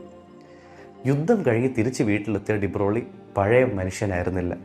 ആ പഴയ ഇന്നസെൻസും ചിയറും ഒക്കെ ഡിബ്രോളിക്ക് നഷ്ടപ്പെട്ടിരുന്നു. യുദ്ധത്തിൻ്റെ സമയത്ത് ഡിബ്രോളിക്ക് ഒരൊറ്റ ഫ്രണ്ടേ ഉണ്ടായിരുന്നുള്ളൂ, an artist named Jean Baptiste Vasak. Jean Baptiste Vasak എന്ന് വിളിക്കാം. വാസക് ഒരു ഫേമസ് പെയിൻറ്ററും സ്കൾപ്റ്ററും ആയിരുന്നു. പക്ഷേ വാസക്കിൻ്റെ പെയിൻറ്റിങ്സ് പലപ്പോഴും കുറേ ഒബ്സ്ക്യൂറും ആബ്സ്ട്രാക്റ്റും ട്വിസ്റ്റഡും കണ്ടാൽ മനസ്സിലാവാത്ത കാര്യങ്ങളുമായിരുന്നു. ആൻഡ് പലപ്പോഴും അതിനൊരു സെക്ഷുവൽ നേച്ചറും ഉണ്ടായിരുന്നു. അതുകൊണ്ട് തന്നെ വാസക് അത്ര പോപ്പുലർ ആയിരുന്നില്ല ഒരു ജനറൽ ക്രൗഡിൻ്റെ ഇടയിൽ. പക്ഷേ ഡിബ്രോളിക്ക് വാസക്കിനെ ഭയങ്കര ഇഷ്ടമായിരുന്നു. അവർ തമ്മിലൊരു ഭയങ്കര മ്യൂച്വൽ അഡ്മിറേഷനും റെസ്പെക്റ്റും ഉണ്ടായിരുന്നു. ഒരു ദിവസം അൺഎക്സ്പെക്റ്റഡ്ലി വാസക്ക് സൂയിസൈഡ് കമ്മിറ്റ് ചെയ്തു. ഒരു ഹിൻറ്റോ ഒരു ഐഡിയയോ ഒരു ലെറ്ററോ ഒന്നുമില്ലായിരുന്നു. ഭയങ്കര അൺഎക്സ്പെക്റ്റഡ് ആയിരുന്നു. ആൻഡ് അത് ഡിബ്രോളിയെ ഭയങ്കര മോശമായി എഫക്റ്റ് ചെയ്തു. ഡിബ്രോളിയുടെ ആകെയുള്ള സുഹൃത്തായിരുന്നു പുള്ളി. മരിക്കുന്നതിന് മുമ്പ് വാസക്ക് ഒരു ചെറിയ നോട്ട് എഴുതി വെച്ചിട്ടുണ്ടായിരുന്നു ഡിബ്രോളിക്ക്. ആ നോട്ടിൽ എഴുതിയിരുന്നത് വാസക്ക് ഇതുവരെ ഉണ്ടാക്കി വെച്ചിരുന്ന പെയിൻറ്റിങ്ങും സ്കൾപ്ചേഴ്സും എല്ലാം ലോകത്തെ എങ്ങനെയെങ്കിലും അറിയിക്കണം, അതെങ്ങനെയെങ്കിലും ഒന്ന് വിൽക്കണമെന്നായിരുന്നു. ഡിബ്രോളിയുടെ ലൈഫിൻ്റെ മിഷൻ തന്നെ പിന്നീട് അതായി. ഡിബ്രോളി ഫിസിക്സ് കംപ്ലീറ്റ്ലി ക്വിറ്റ് ചെയ്ത് വാസക്കിൻ്റെ പെയിൻറ്റിങ്സ് വിൽക്കാൻ ഇറങ്ങി. എങ്ങനെയെങ്കിലും ഈ പെയിൻറ്റിങ്സ് നാട്ടുകാരിലേക്ക് എത്തിക്കണം. കുറേ നാൾ പിന്നെ ഡിബ്രോളി അതിൻ്റെ പുറകെ നടന്നു. അവസാനം ഡിബ്രോളി ഒരു വലിയ എക്സിബിഷൻ ഓർഗനൈസ് ചെയ്തു. ഒരു വലിയ ഗാലറിയിൽ തൻ്റെ സുഹൃത്തായ വാസക്കിൻ്റെ പെയിൻറ്റിങ്സും സ്കൾപ്ചേഴ്സും എല്ലാം അദ്ദേഹം ഡിസ്പ്ലേ ചെയ്തു. ഒരുപാട് ആൾക്കാർ കാണാൻ വന്നു. ഡിബ്രോളിക്ക് സന്തോഷമായി. പക്ഷേ പിറ്റേ ദിവസം പത്രത്തിൽ ഈ എക്സിബിഷൻ്റെ റിവ്യൂ വന്നപ്പോഴാണ് ഡിബ്രോളിക്ക് മനസ്സിലായത് ആർക്കും ഈ എക്സിബിഷൻ ഇഷ്ടപ്പെട്ടില്ലായിരുന്നു. എല്ലാവരും ഡിബ്രോളിയെ കളിയാക്കുകയായിരുന്നു. കരഞ്ഞുകൊണ്ട് ഡിബ്രോളി തൻ്റെ മുറിയിലേക്ക് പോയി മുറി പൂട്ടി. 3 മാസത്തേക്ക് ഡിബ്രോളി പിന്നെ മുറിക്ക് പുറത്തിറങ്ങിയില്ല. ആൾക്കാർ എത്ര മുറിയിൽ കൊട്ടിയിട്ടും ഡിബ്രോളി പുറത്തിറങ്ങിയില്ല. ഡിബ്രോളിയുടെ ചേച്ചി ഫുഡ് കൊണ്ടുവച്ചാൽ കുറേ നേരം കഴിഞ്ഞ് നോക്കുമ്പം ആ ഫുഡിൻ്റെ ഒരു 1/4 ഭാഗമോ അരഭാഗമോ ഒക്കെ കഴിച്ചിട്ടുണ്ടാവും. അതല്ലാതെ എത്ര നോക്ക് ചെയ്താലും ഡിബ്രോളി വാതിൽ തുറക്കുന്നില്ല. കൺസേൺഡായ ഡിബ്രോളിയുടെ ചേച്ചി ഈ 3 മാസം കഴിഞ്ഞപ്പോഴത്തേക്കും ഡിബ്രോളിയുടെ ചേട്ടനെ വിളിച്ചു, മോറിസ് ഡിബ്രോളിയെ വിളിച്ചു. മോറിസ് ഡിബ്രോളി വന്ന് ഡോറിൽ എത്ര നോക്ക് ചെയ്തിട്ടും ലൂയി ഡിബ്രോളി തുറക്കുന്നില്ല. അവസാനം മോറിസ് ഒരു ഷോട്ട് ഗൺ കൊണ്ടുവന്ന് വാതിൽ വെടിവെച്ച് പൊട്ടിച്ചു. ആൾക്കാർ പതുക്കെ കൊട്ടാരമാണല്ലോ, അപ്പോൾ വലിയ മുറിയാണ്, ആ വലിയ മുറിയിലേക്ക് ഇങ്ങനെ അഡ്വാൻസ് ചെയ്ത് പോകുമ്പം അവർ പ്രതീക്ഷിക്കുന്നത് ഒന്നെങ്കിൽ അവശനായി തളർന്ന് കിടക്കുന്ന ഡിബ്രോളിയാണ്, അല്ലെങ്കിൽ ഡിബ്രോളിയുടെ മൃതദേഹമാണ്. 3 മാസമായിട്ട് അദ്ദേഹം പുറത്തിറങ്ങിയിട്ടില്ല. കൊടുക്കുന്ന ഫുഡിൻ്റെ ഇത്തിരി അരഭാഗവും കാൽഭാഗമൊക്കെയാണ് കഴിക്കുന്നത്. സോ എല്ലാവരും അതാണ് എക്സ്പെക്റ്റ് ചെയ്തത്. പക്ഷേ മുറിയുടെ അറ്റത്തെത്തി അവർ ഞെട്ടി. ഒരു കുഷനിട്ട കസേരയിൽ വെൽവെറ്റ് ഉടുപ്പിട്ട് ഷേവ് ചെയ്ത് കുളിച്ച് കണ്ണാടിയിൽ നോക്കി മീശ വിരിച്ചിരിക്കുകയാണ് ഡിബ്രോളി. തൻ്റെ സ്വന്തം സൗന്ദര്യം ആസ്വദിക്കുകയായിരുന്നു ഡിബ്രോളി. തൻ്റെ ചേട്ടനെയും ചേച്ചിയെയും കൊട്ടാരത്തിലെ ബാക്കി എല്ലാവരെയും കണ്ട ഡിബ്രോളി സന്തോഷത്തോടെ ചിരിച്ചു. എന്നിട്ട് ഡ്രോവർ തുറന്ന് 5 കെട്ട് പേപ്പർ എടുത്തു. ആ പേപ്പർ തൻ്റെ ചേട്ടനായ മോറിസിന് കൊടുത്തിട്ട് ലൂയി ഡിബ്രോളി പറഞ്ഞു, Maurice, tell me if I have gone mad. മാസങ്ങൾക്ക് ശേഷം ഡിബ്രോളി തൻ്റെ PhD തീസിസ് സബ്മിറ്റ് ചെയ്തു. ഒരു സിമ്പിൾ ടൈറ്റിലായിരുന്നു ആ പേപ്പറിന്, research on the theory of quantum. Generally ഒരു PhD തീസിസിലൊന്നും ആൾക്കാർ ഭയങ്കര റെവല്യൂഷണറി ഐഡിയാസ് ഒന്നും സബ്മിറ്റ് ചെയ്യില്ല. ആൻഡ് സബ്മിറ്റ് ചെയ്യുകയാണെങ്കിൽ തന്നെ അത് ഇത്ര സിമ്പിൾ ടൈറ്റിലായിരിക്കില്ല, research on the theory of quantum. അതുകൊണ്ട് തന്നെ ആ PhD തീസിസ് കറക്റ്റ് ചെയ്യാനിരുന്നവർ അത് അത്ര സീരിയസ് ആയിട്ട് എടുത്തില്ല. പക്ഷേ അതിലായിരുന്നു ഫിസിക്സിലെ ഏറ്റവും റെവല്യൂഷണറി തിയറി അടങ്ങിയിട്ടുള്ളത്, ഏറ്റവും റെവല്യൂഷണറി ഐഡിയ അടങ്ങിയിട്ടുള്ളത്. യൂസി 1905 ഐൻസ്റ്റൈൻ പറഞ്ഞു, ലൈറ്റ് ഒരു വേവ് മാത്രമല്ല, ഒരു പാർട്ടിക്കിളും കൂടെയാണെന്ന്. എന്നിട്ട് ആ പാർട്ടിക്കിളിനെ ഫോട്ടോൺ എന്ന് വിളിച്ചു. അതായത് ലൈറ്റ് ഒരേ സമയം ഒരു വേവുമാണ്, ഒരു പാർട്ടിക്കിളുമാണ്. Light exhibits wave particle duality. De Broglie പറഞ്ഞു, ഇത് ലൈറ്റ് മാത്രമല്ല, യൂണിവേഴ്സിലെ എല്ലാ സാധനങ്ങൾക്കും ആപ്ലിക്കബിൾ ആണെന്ന്. അതായത് നിങ്ങളും ഞാനും ഈ ക്യാമറയും ഇലക്ട്രോണും എല്ലാം ഒരേ സമയം പാർട്ടിക്കിളുമാണ്, വേവുമാണ്. പക്ഷെ നമ്മളെപ്പോലത്തെ മാക്രോസ്കോപ്പിക് ലാർജ് ഒബ്ജക്ട്സിൻ്റെ വേവ് ലെങ്ത് ഇസ് നെഗ്ലിജിബിൾ. പക്ഷേ ഇലക്ട്രോൺ പോലത്തെ ക്വാണ്ടം ഒബ്ജക്ട്സിന് ആ വേവ് ലെങ്ത് സിഗ്നിഫിക്കൻ്റ് ആണ്. അതായത് ഇലക്ട്രോൺ പോലത്തുള്ള quantum objects exhibit wave particle duality. അതായത് ഇലക്ട്രോൺസ് ഒരേ സമയം വേവുമാണ്, പാർട്ടിക്കിളുമാണ്. ഇതായിരുന്നു ഡിബ്രോളിയുടെ PhD തീസിസ്. ഞാൻ നേരത്തെ പറഞ്ഞതുപോലെ ജനറലി ഒരു PhD തീസിസിലൊന്നും ഇത്രയും റെവല്യൂഷണറി ഐഡിയാസ് ഒന്നും വരാറില്ല.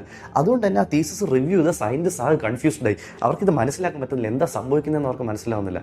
അതുകൊണ്ട് തന്നെ അവർ ഇതിൻ്റെ ഒരു കോപ്പി ഐൻസ്റ്റൈനിന് അയച്ചു. 2 മാസത്തേക്ക് ഐൻസ്റ്റൈൻ്റെ അടുത്ത് നോ റിപ്ലൈ. 2 മാസം കഴിഞ്ഞ് ഇത്തിരി കഴിഞ്ഞപ്പം ഐൻസ്റ്റൈൻ്റെ റിപ്ലൈ വന്നു. അതിൽ ഐൻസ്റ്റൈൻ എഴുതിയിരുന്നത് ഇങ്ങനെയാണ്: He has lifted a corner of the great veil. This is the first weak beam of light to penetrate the dilemma of the quantum world. ഐൻസ്റ്റൈൻ്റെ ഈ അപ്രൂവൽ വന്നതോടെ ഡിബ്രോളി ലോക പ്രശസ്തനായി. ഓക്കെ, സോ നമ്മൾ എന്താണ് ഇതുവരെ ഡിസ്കസ് ചെയ്തത്? ഡിബ്രോളി എന്താണ് പറഞ്ഞത്? ഡിബ്രോളി പറഞ്ഞത് ലൈറ്റിനെ പോലെ തന്നെ ഈ യൂണിവേഴ്സിലുള്ള എല്ലാ ഒബ്ജക്ട്സും വേവ് നേച്ചറും കാണിക്കും, പാർട്ടിക്കിൾ നേച്ചറും കാണിക്കും. നമ്മളെപ്പോലത്തെ മാക്രോസ്കോപ്പിക് ഒബ്ജക്ട്സിൻ്റെ വേവ് നേച്ചർ നെഗ്ലിജിബിൾ ആണ്. പക്ഷേ ഇലക്ട്രോൺ പോലത്തെ ക്വാണ്ടം ഒബ്ജക്ട്സിൻ്റെ വേവ് ലെങ്ത് നെഗ്ലിജിബിൾ അല്ല. അതുകൊണ്ട് തന്നെ ഇലക്ട്രോൺ പോലുള്ള ക്വാണ്ടം ഒബ്ജക്ട്സ് വേവ് നേച്ചറും കാണിക്കും, പാർട്ടിക്കിൾ നേച്ചറും കാണിക്കും. ശരി, ഇനി നമുക്ക് ഡിബ്രോളിയുടെ കഥയൊന്ന് പോസ് ചെയ്യാം. ഇനി കഥ തുടരുന്നത് എർവിൻ ഷ്രോഡിംഗറിലൂടെയാണ്. ഷ്രോഡിംഗർ ജനിച്ചത് ഓസ്ട്രിയയിലാണ്. നമ്മുടെ ഡിബ്രോളി ഒരു രാജകുമാരനായിരുന്നെങ്കിൽ ഷ്രോഡിംഗർ ജീവിച്ചത് ദാരിദ്ര്യത്തിൻ്റെ അങ്ങേയറ്റത്താണ്. വളരെ ചെറുപ്പത്തിൽ തന്നെ ഷ്രോഡിംഗറിൻ്റെ അമ്മ മരിച്ചുപോയി. ഷ്രോഡിംഗറിന് ട്യൂബർകുലോസിസും ഡെവലപ്പ് ചെയ്തു. ദാരിദ്ര്യത്തിൻ്റെ അങ്ങേയറ്റത്തെത്തി. ഷ്രോഡിംഗറിന് യുദ്ധത്തിൽ പാർട്ടിസിപ്പേറ്റ് ചെയ്യേണ്ടി വന്നു. ചുരുക്കത്തിൽ പറഞ്ഞാൽ വളരെ ഡിസ്റ്റർബ്ഡും ട്രൊമാറ്റിക്കും ആയിട്ടുള്ളൊരു യൗവനമായിരുന്നു ഷ്രോഡിംഗറിൻ്റേത്. 1918 യുദ്ധം കഴിഞ്ഞ് തിരിച്ചെത്തിയ ഷ്രോഡിംഗർ യൂണിവേഴ്സിറ്റി ഓഫ് വിയന്നയിൽ ഫിസിക്സ് ക്ലാസ്സസ് എടുക്കാൻ തുടങ്ങി. അങ്ങനെയാണ് അദ്ദേഹം സർവൈവ് ചെയ്തിരുന്നത്. പക്ഷേ അതിൽ നിന്ന് അധികം സാലറി ഒന്നും കിട്ടില്ലായിരുന്നു. 1920 ഷ്രോഡിംഗർ വിവാഹിതനായി. ഷ്രോഡിംഗറും പുള്ളിയുടെ വൈഫും തമ്മിലുള്ള ബന്ധം അത്ര നല്ലതായിരുന്നില്ല. 2 പേർക്കും മൾട്ടിപ്പിൾ അഫെയർസ് ഉണ്ടായിരുന്നു. ആൻഡ് പോരാത്തതിന് on top of that Schrödinger ഇൻഫെർട്ടൈലും ആയിരുന്നു. അദ്ദേഹത്തിന് കുട്ടികളുണ്ടാവില്ലായിരുന്നു. ഇതെല്ലാം ഷ്രോഡിംഗറിനെ വല്ലാതെ തളർത്തി. ഒരു ദിവസം ഷ്രോഡിംഗറിന് ഒരു ഇൻവിറ്റേഷൻ കിട്ടി, ഡിബ്രോളിയുടെ ഐഡിയാസിൻ്റെ പുറത്ത് ഒരു സെമിനാർ നടത്താൻ.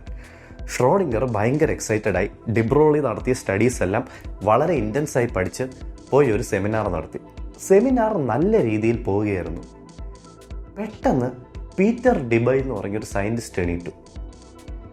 പ്രശ്നം എന്തെന്ന് വെച്ചാൽ പീറ്റർ ഡിബൈ ഷ്രോഡിംഗറിൻ്റെ ഭാര്യയുടെ കാമുകനാണെന്നൊരു റൂമർ ഇങ്ങനെ പരക്കുന്നുണ്ടായിരുന്നു.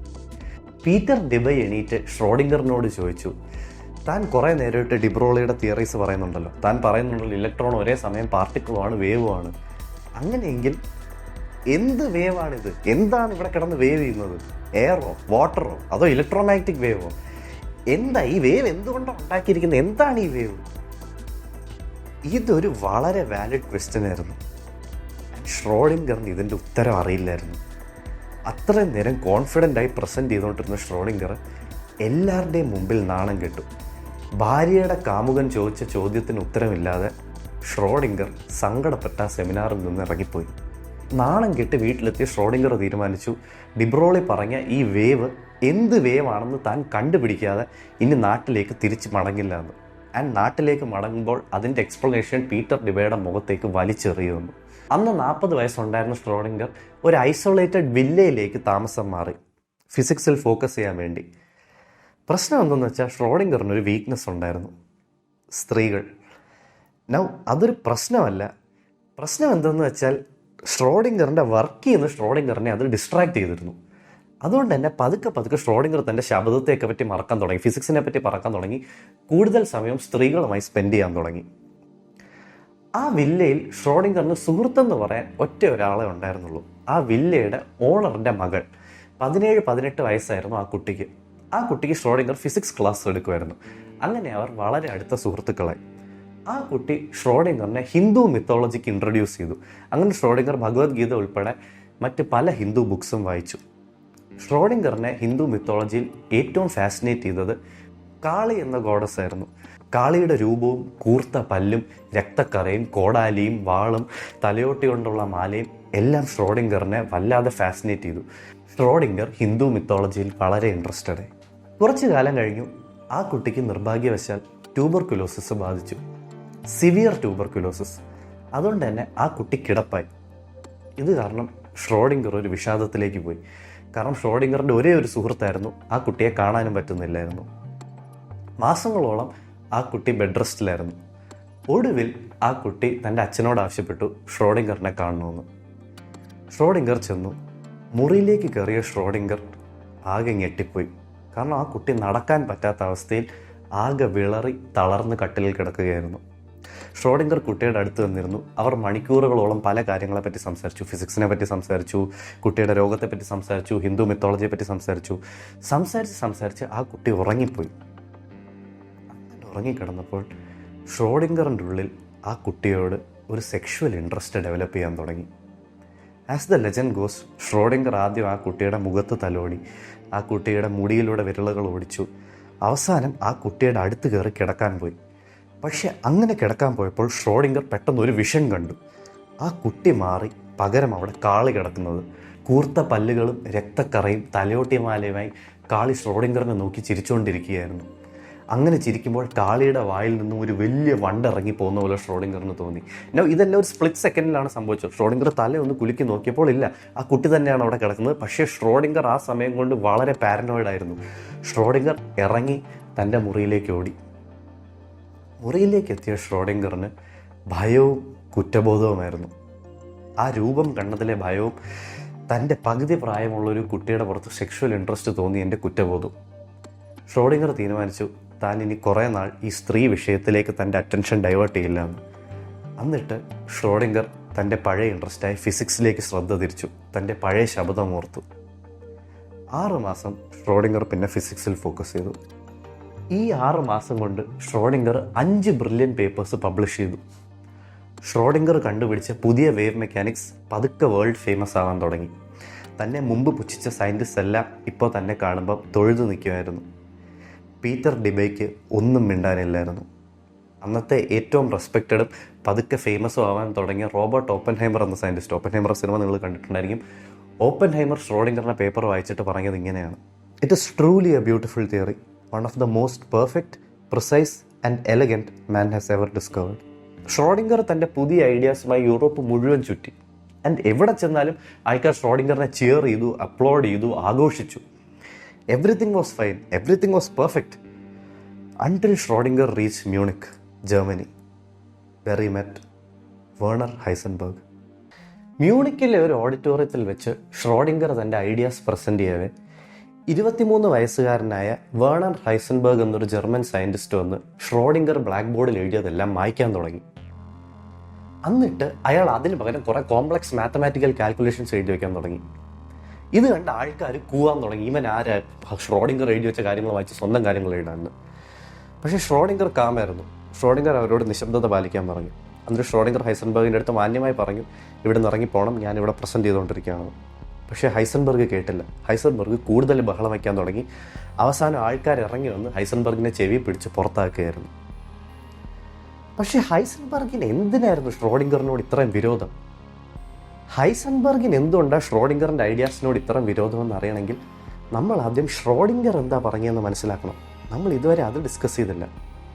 നമുക്ക് റീക്യാപ്പ് ചെയ്യാം. നമ്മൾ തുടങ്ങി എവിടെ നിന്നാണ്? ഡിബ്രോളിയിൽ നിന്നാണ്. ഡിബ്രോളി എന്താണ് പറഞ്ഞത്? ഇലക്ട്രോൺസ് ഒരേ സമയം ഒരു പാർട്ടിക്കിളുമാണ്, വേവും ആണെന്നാണ്. ഷ്രോഡിംഗർ ഡിബ്രോളിയുടെ ഐഡിയാസിൻ്റെ പുറത്തൊരു സെമിനാർ നടത്തവേ ഷ്രോഡിംഗറിൻ്റെ ഭാര്യയുടെ കാമുകൻ ഷ്രോഡിംഗറിനോട് ചോദിച്ചു, ഇലക്ട്രോൺ വേവ് ആണെന്ന് നീ പറയുന്നുണ്ടെങ്കിൽ എന്താണ് വേവ് ചെയ്യുന്നതെന്ന് പറയണം, എന്തുകൊണ്ടാണ് ഈ വേവ് ഉണ്ടാക്കിയിരിക്കുന്നതെന്ന് പറയണം. ഷ്രോഡിംഗറിന് അതിൻ്റെ ഉത്തരവില്ലായിരുന്നു. നാണം കെട്ട ഷ്രോഡിംഗർ നാട് വിട്ടു. 6 മാസം ഐസൊലേഷനിൽ വർക്ക് ചെയ്ത് 5 പേപ്പേഴ്സ് പബ്ലിഷ് ചെയ്തു. ആ പേപ്പേഴ്സിലുണ്ടായിരുന്നു ഭാര്യയുടെ കാമുകൻ്റെ ചോദ്യത്തിനുള്ള ഉത്തരം. ഇലക്ട്രോൺ എന്ത് തരം വേവാണെന്ന് ആ 5 പേപ്പേഴ്സിൽ എഴുതിയിരുന്നു. എന്തായിരുന്നു ഷ്രോഡിംഗറിൻ്റെ ഉത്തരം? ഷ്രോഡിംഗറിൻ്റെ ഉത്തരം ഇതായിരുന്നു: ഇലക്ട്രോൺ ഒരു വേവ് ആണെന്ന് നമ്മൾ പറയുമ്പോൾ നമ്മൾ ഉദ്ദേശിക്കുന്ന ഒരു റിയൽ ഫിസിക്കൽ വേവ് അല്ല, ഒരു മാത്തമാറ്റിക്കൽ വേവാണ്. ഷ്രോഡിംഗർ ഈ മാത്തമാറ്റിക്കൽ വേവിനെ വേവ് ഫംഗ്ഷൻ എന്ന് വിളിച്ചു. ഒരു ഇലക്ട്രോണിൻ്റെ വേവ് ഫംഗ്ഷൻ നമ്മൾ അനലൈസ് ചെയ്യുകയാണെങ്കിൽ നമുക്ക് ആ ഇലക്ട്രോണെ പറ്റി ഒരുപാട് ഇൻഫർമേഷൻ കിട്ടും. ഫോർ എക്സാമ്പിൾ, വേവ് ഫംഗ്ഷനെ നമ്മൾ സ്ക്വയർ ചെയ്ത് അതിൻ്റെ ആംപ്ലിറ്റ്യൂഡ് എടുത്താൽ നമുക്ക് ഇലക്ട്രോണിൻ്റെ പൊസിഷൻ്റെ പ്രോബിലിറ്റി ഡെൻസിറ്റി കിട്ടും. നൗ ഇതൊരു കോംപ്ലക്സ് സെൻറ്റൻസ് ആയിരുന്നു എന്ന് എനിക്ക് മനസ്സിലായി, ബട്ട് ലെറ്റ് മീ എക്സ്പ്ലെയിൻ. നമ്മൾ ആ വേവ് ഫംഗ്ഷനെ സ്ക്വയർ ചെയ്ത് അതിൻ്റെ ആംപ്ലിറ്റ്യൂഡ് എടുക്കുകയാണെങ്കിൽ നമുക്ക് ഇലക്ട്രോണിൻ്റെ പൊസിഷൻ്റെ പ്രോബിലിറ്റി ഡെൻസിറ്റി കിട്ടും. അതായത് electron at A particular point of time ഒരു പർട്ടിക്കുലർ സ്ഥലത്തുണ്ടാവാനുള്ള പ്രോബിലിറ്റി നമുക്ക് കിട്ടും. ഇലക്ട്രോൺ ഇവിടെ ഉണ്ടാവാൻ സാധ്യത കുറവാണ്, ഇവിടെ ഉണ്ടാവാൻ സാധ്യത കൂടുതലാണ്, ഇവിടെ ഉണ്ടാവാൻ സാധ്യത കുറവാണ്. അങ്ങനെ ഒരു പ്രോബിലിറ്റി ഡിസ്ട്രിബ്യൂഷൻ നമുക്ക് കിട്ടും. അതുപോലെ തന്നെ വേവ് ഫംഗ്ഷനിൻ്റെ വേവ് ലെങ്ത് നമ്മൾ അനലൈസ് ചെയ്യുകയാണെങ്കിൽ ഒരു പരിധി വരെ ഇലക്ട്രോണിൻ്റെ മൊമെൻറ്റവും നമുക്ക് മനസ്സിലാക്കാൻ പറ്റും. ഇതാണ് ഷ്രോഡിംഗർ പറഞ്ഞത്. ഷ്രോഡിംഗർ എന്താണ് പറഞ്ഞത്? ഷ്രോഡിംഗർ പറഞ്ഞത് ഇലക്ട്രോൺ ഒരു വേവ് ആണെന്ന് നമ്മൾ പറയുമ്പോൾ നമ്മൾ ഉദ്ദേശിക്കുന്ന റിയൽ ഫിസിക്കൽ വേവ് അല്ല, മാത്തമാറ്റിക്കൽ വേവ് ആണ്. ആൻഡ് ആ വേവ് ഫംഗ്ഷൻ, അതിനെ വേവ് ഫംഗ്ഷൻ എന്ന് വിളിക്കുന്നു. ആ വേവ് ഫംഗ്ഷനെ നമ്മൾ സ്ക്വയർ ചെയ്ത് ആംപ്ലിറ്റ്യൂഡ് എടുത്താൽ ഇലക്ട്രോണിൻ്റെ പൊസിഷൻ്റെ പ്രോബിലിറ്റി ഡെൻസിറ്റി കിട്ടും. നമ്മൾ ഇലക്ട്രോൺ ഒബ്സർവ് ചെയ്യുകയാണെങ്കിൽ, ഞാൻ ഇവിടെ ഒരു ഇലക്ട്രോൺ ഒബ്സർവ് ചെയ്യുകയാണെങ്കിൽ പിന്നെ ഇലക്ട്രോണിൻ്റെ പൊസിഷൻ്റെ പ്രോബിലിറ്റി ഡെൻസിറ്റി എന്നൊന്നും പറയുന്നതിൽ അർത്ഥമില്ല. കാരണം എനിക്കറിയാം ഞാൻ ഇലക്ട്രോൺ ഇവിടെ ഒബ്സർവ് ചെയ്തു, അപ്പോൾ ഇലക്ട്രോൺ ഇവിടെയാണ്. പിന്നെ ഇലക്ട്രോൺ ഇവിടെ ഉണ്ടാവാൻ ഇത്ര സാധ്യത, ഇവിടെ ഉണ്ടാവാൻ ഇത്ര സാധ്യത പറയുന്ന അർത്ഥമില്ല, കാരണം എനിക്കറിയാം ഇലക്ട്രോൺ ഇവിടെയാണെന്ന്. അപ്പം നമ്മൾ ഇലക്ട്രോൺ ഒബ്സർവ് ചെയ്യുന്ന ഉടനെ ആ വേവ് ഫംഗ്ഷൻ കൊളാപ്സ് ചെയ്യും, പിന്നെ ആ വേവ് ഫംഗ്ഷൻ അർത്ഥമില്ല. ഇതാണ് ഷ്രോഡിംഗർ പറഞ്ഞത്. ഇത് നമ്മുടെ ഹൈസൻബർഗിന് സഹിക്കാൻ കഴിഞ്ഞില്ല. കാരണം ഷ്രോഡിംഗർ എസെൻഷ്യലി എന്താണ് പറയുന്നത്? ഷ്രോഡിംഗർ പറയുന്നത് ഇലക്ട്രോൺ ഒരു പാർട്ടിക്കിൾ തന്നെയാണെന്നാണ്, അതിൻ്റെ വേവ് നേച്ചർ പ്യുവർലി മാത്തമാറ്റിക്കൽ ആണെന്നാണ്. അതായത് ഒരു പാർട്ടിക്കിൾ അത് ഓരോ സ്ഥലത്തും കാണാൻ ഓരോ പ്രോബിലിറ്റി ഉണ്ട്. ആൻഡ് ഷ്രോഡിംഗർ എപ്പോഴും ക്വാണ്ടം വേൾഡിനെ റിയൽ വേൾഡുമായിട്ട് ഇക്വേറ്റ് ചെയ്യായിരുന്നു. റിയൽ വേൾഡിൽ നമുക്ക് കാണാൻ പറ്റുന്ന സാധനങ്ങളുടെ പ്രോപ്പർട്ടീസ് പോലെ തന്നെയാണ് ഒരു പരിധി വരെ ക്വാണ്ടം ഒബ്ജക്ട്സിൻ്റെയും പ്രോപ്പർട്ടീസ്. രണ്ടും തമ്മിൽ വലിയ വ്യത്യാസമില്ലെന്നായിരുന്നു ഷ്രോഡിംഗർ പറയുന്നത്. ഇലക്ട്രോണിന് പല സ്ഥലത്തും ഉണ്ടാവാൻ പല പ്രോബിലിറ്റീസ് ഉണ്ടായിരുന്നു, പക്ഷെ ഒബ്സർവ് ചെയ്താൽ അത് എപ്പോഴും ഒരു പാർട്ടിക്കിൾ തന്നെയാണ്. ഇതായിരുന്നു ഷ്രോഡിംഗറിൻ്റെ ഐഡിയ. ഹൈസൻബർഗിന് ഈ ഐഡിയ സഹിക്കാൻ കഴിഞ്ഞില്ല. കാരണം ഹൈസൻബർഗ് ഒരു ഫിസിസിസ്റ്റ് മാത്രമല്ല, ഹൈസൻബർഗ് ഒരു ഫിലോസഫർ കൂടെയായിരുന്നു. ഹൈസൻബർഗിന് ഒരിക്കലും റിയൽ വേൾഡ് പോലെയാണ് ക്വാണ്ടം വേൾഡ് എന്നുള്ള തിയറി അക്സെപ്റ്റ് ചെയ്യാൻ പറ്റുകയില്ലായിരുന്നു. ഹൈസൻബർഗിനെ സംബന്ധിച്ചിടത്തോളം ക്വാണ്ടം വേൾഡ് നമുക്ക് അങ്ങനെ ഇമാജിൻ ചെയ്യാൻ കഴിയുന്ന ഒരു കാര്യമല്ല. റിയൽ വേൾഡിലെ കാര്യങ്ങളുടെ പ്രോപ്പർട്ടീസ് അല്ല ക്വാണ്ടം വേൾഡിന്. ആറ്റംസ് മാർബിൾസ് പോലെയാണെന്നും ഇലക്ട്രോൺസ് സ്മോൾ സർക്കുലർ ഒബ്ജക്ട്സ് ആണെന്നൊക്കെ പറഞ്ഞ് ശുദ്ധ മണ്ടത്തരമായിരുന്നു ഹൈസൻബർഗിനെ സംബന്ധിച്ചിടത്തോളം.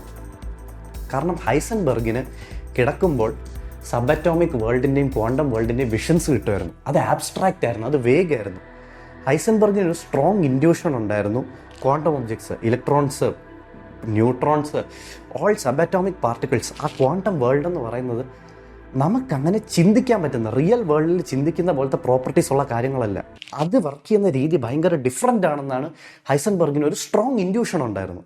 വർഷങ്ങളോളം ഹൈസൻബർഗ് ഈ അനാവശ്യ ചിന്തയിൽ ഹൈസൻബർഗിൻ്റെ ടൈം വേസ്റ്റ് ചെയ്തു.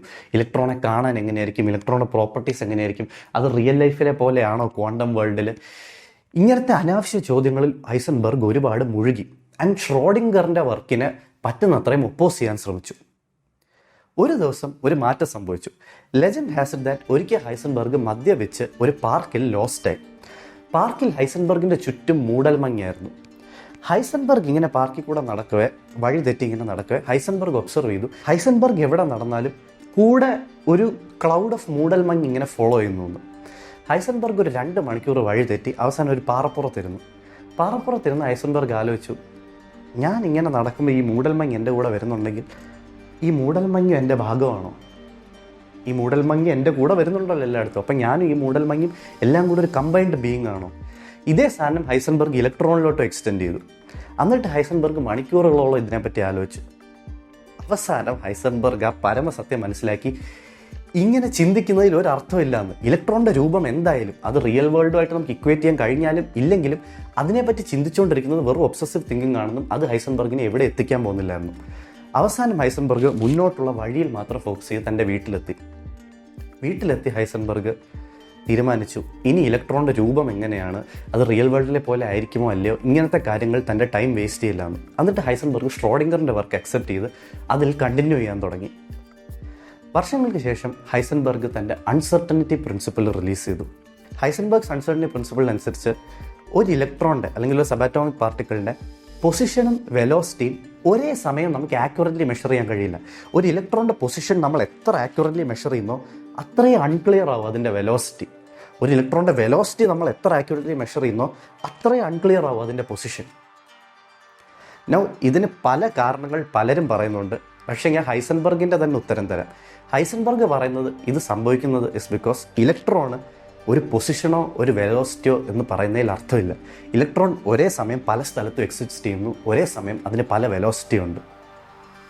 Now I know this sounds abstract and ഇതിന് ഹൈസൻബർഗ്സ് അൺസർട്ടനിറ്റി പ്രിൻസിപ്പിളിന് കുറച്ചുകൂടെ ഒരു മെഷർമെൻറ്റിൻ്റെ പോയിന്റ് ഓഫ് വ്യൂന്ന് കുറച്ചുകൂടെ സോളിഡ് ഡെഫിനിഷൻസ് ഉണ്ട്, കുറച്ചുകൂടെ സോളിഡ് റീസണിംഗ് ഉണ്ട്. പക്ഷേ ഹൈസൻബർഗ് അതിനെ കുറച്ചുകൂടെ ആബ്സ്ട്രാക്റ്റും ഫിലോസഫിക്കലും ആയിട്ടാണ് എക്സ്പ്ലെയിൻ ചെയ്തത്. ഹൈസൻബർഗ് പറയുന്നത് ഇലക്ട്രോൺ എന്ന് പറയുന്ന സാധനം റിയൽ വേൾഡിലെ പോലല്ല. അതിന് പല പൊസിഷൻസ് ഉണ്ട് ഒരേ സമയത്ത്, പല വെലോസിറ്റീസ് ഉണ്ട് ഒരേ സമയത്ത്. അതിന് ഇന്ന പൊസിഷൻ ഇന്ന വെലോസിറ്റി എന്ന് പറയാൻ ശ്രമിക്കുന്നതിലേ അർത്ഥമില്ല എന്നാണ്. No, I know this sounds abstract, I know this sounds very philosophical. പക്ഷേ Heisenberg's uncertainty principle has never been disproved till date. Louis de Broglie was awarded the Nobel Prize in 1929. Werner Heisenberg was awarded the Nobel Prize in 1932. Erwin Schrödinger was awarded the Nobel Prize in 1933.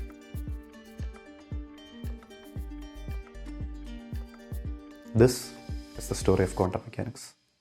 Okay, so നമ്മൾ കെമിസ്ട്രിയിലെയും മാത്തമാറ്റിക്സിലെയും സൈക്കോളജിയിലെയും ഫിസിക്സിലെയും എല്ലാത്തിലെയും കഥകൾ discuss ചെയ്തു. ഈ real life സ്റ്റോറീസിലൂടെ നിങ്ങൾക്ക് കെമിസ്ട്രിയിലോ മാത്തമാറ്റിക്സിലോ സൈക്കോളജിയിലോ ഫിസിക്സിലോ ഒരു ഇത്തിരിയും കൂടി interest develop ചെയ്തിട്ടുണ്ടെങ്കിൽ എൻ്റെ ജോലി ഇന്നിവിടെ പൂർത്തിയായി. നൗ സയൻസിൽ വേറെയും ടോപ്പിക്സ് ഉണ്ട്, ബയോളജി, ആസ്ട്രോണമി, ന്യൂറോ സയൻസ്. അതിലൊക്കെ വീഡിയോസ് ചെയ്യണമെന്നുണ്ടെങ്കിൽ കമൻറ്റ് ബോക്സിലിടുക. I will be more than happy to do so. Now as usual ഈ ടോപ്പിക്സ് കഴിഞ്ഞു നമ്മൾ നമ്മുടെ മെയിൻ ടോപ്പിക്കിൽ നിന്ന് സ്ലൈറ്റ്ലി ഡൈഗ്രസ് ചെയ്യാൻ പോവാണ്. നമ്മൾ മറ്റു കുറച്ച് കാര്യങ്ങളെ പറ്റി ചർച്ച ചെയ്യാൻ പോവാണ്. നൗ നിങ്ങൾ ശ്രദ്ധിച്ചോ എന്ന് എനിക്കറിയില്ല, പക്ഷെ കഴിഞ്ഞൊരു 75-80 മിനിറ്റായിട്ട് നമ്മൾ വെറുതെ കഥകൾ കേൾക്കുകയല്ല, നമ്മൾ പഠിച്ചുകൊണ്ടിരിക്കുകയായിരുന്നു. നമ്മളറിയാതെ തന്നെ നമ്മൾ കുറേ കാര്യങ്ങൾ ഇപ്പോൾ മനസ്സിലാക്കി. എന്തൊക്കെയാണ് നമ്മൾ ഇന്നത്തെ വീഡിയോയിൽ മനസ്സിലാക്കിയത്? നമ്മൾ നൈട്രജനെ പറ്റി മനസ്സിലാക്കി, അമോണിയെ പറ്റി മനസ്സിലാക്കി, ഹാബേഴ്സ് പ്രോസസ്സിനെ പറ്റി മനസ്സിലാക്കി, ക്ലോറിൻ, വേൾഡ് വാർ 1 സയനൈഡിനെ പറ്റി മനസ്സിലാക്കി, റേഡിയോ ആക്ടിവിറ്റിയെ പറ്റി പഠിച്ചു, റേഡിയോ ആക്ടിവിറ്റി എന്തുകൊണ്ടാണ് ഹാംഫുൾ എന്ന് മനസ്സിലാക്കി, പൈതഗോറസ് തിയറവും ഫെർമാറ്റ്സ് ലാസ്റ്റ് തിയറം എന്താണെന്ന് മനസ്സിലാക്കി, ഫ്രോയിഡിയൻ പ്രിൻസിപ്പിൾസിനെ പറ്റി പഠിച്ചു, കൊക്കെയിൻ, മോർഫിൻ പോലത്തുള്ള ഡ്രഗ്സിനെ പറ്റി മനസ്സിലാക്കി, സൈക്കോളജിയുടെ ഫൗണ്ടേഷനിലുള്ള പ്രശ്നങ്ങളെ പറ്റി മനസ്സിലാക്കി, വേവ് പാർട്ടിക്കിൾ ഡ്യുവാലിറ്റിയെ പറ്റി പഠിച്ചു, വേവ് ഫംഗ്ഷനെ പറ്റി പഠിച്ചു, ഹൈസൻബർഗ്സ് അൺസർട്ടനിറ്റി പ്രിൻസിപ്പിളിനെ പറ്റി പഠിച്ചു, ക്വാണ്ടം മെക്കാനിക്സിനെ പറ്റി ഒരു ഐഡിയ ഉണ്ടാക്കി. നോ, മേ ബി നിങ്ങൾക്ക് ഈ കഥകൾ കേൾക്കുന്നതിൽ ഒരുപാട് ഇൻട്രസ്റ്റ് ഉണ്ടായിരിക്കാം. മേ ബി നിങ്ങൾക്ക് ഇത്രയും സയൻസ് പഠിക്കാൻ കഴിഞ്ഞാൽ സന്തോഷമായിരിക്കാം. In that case I am proud of U.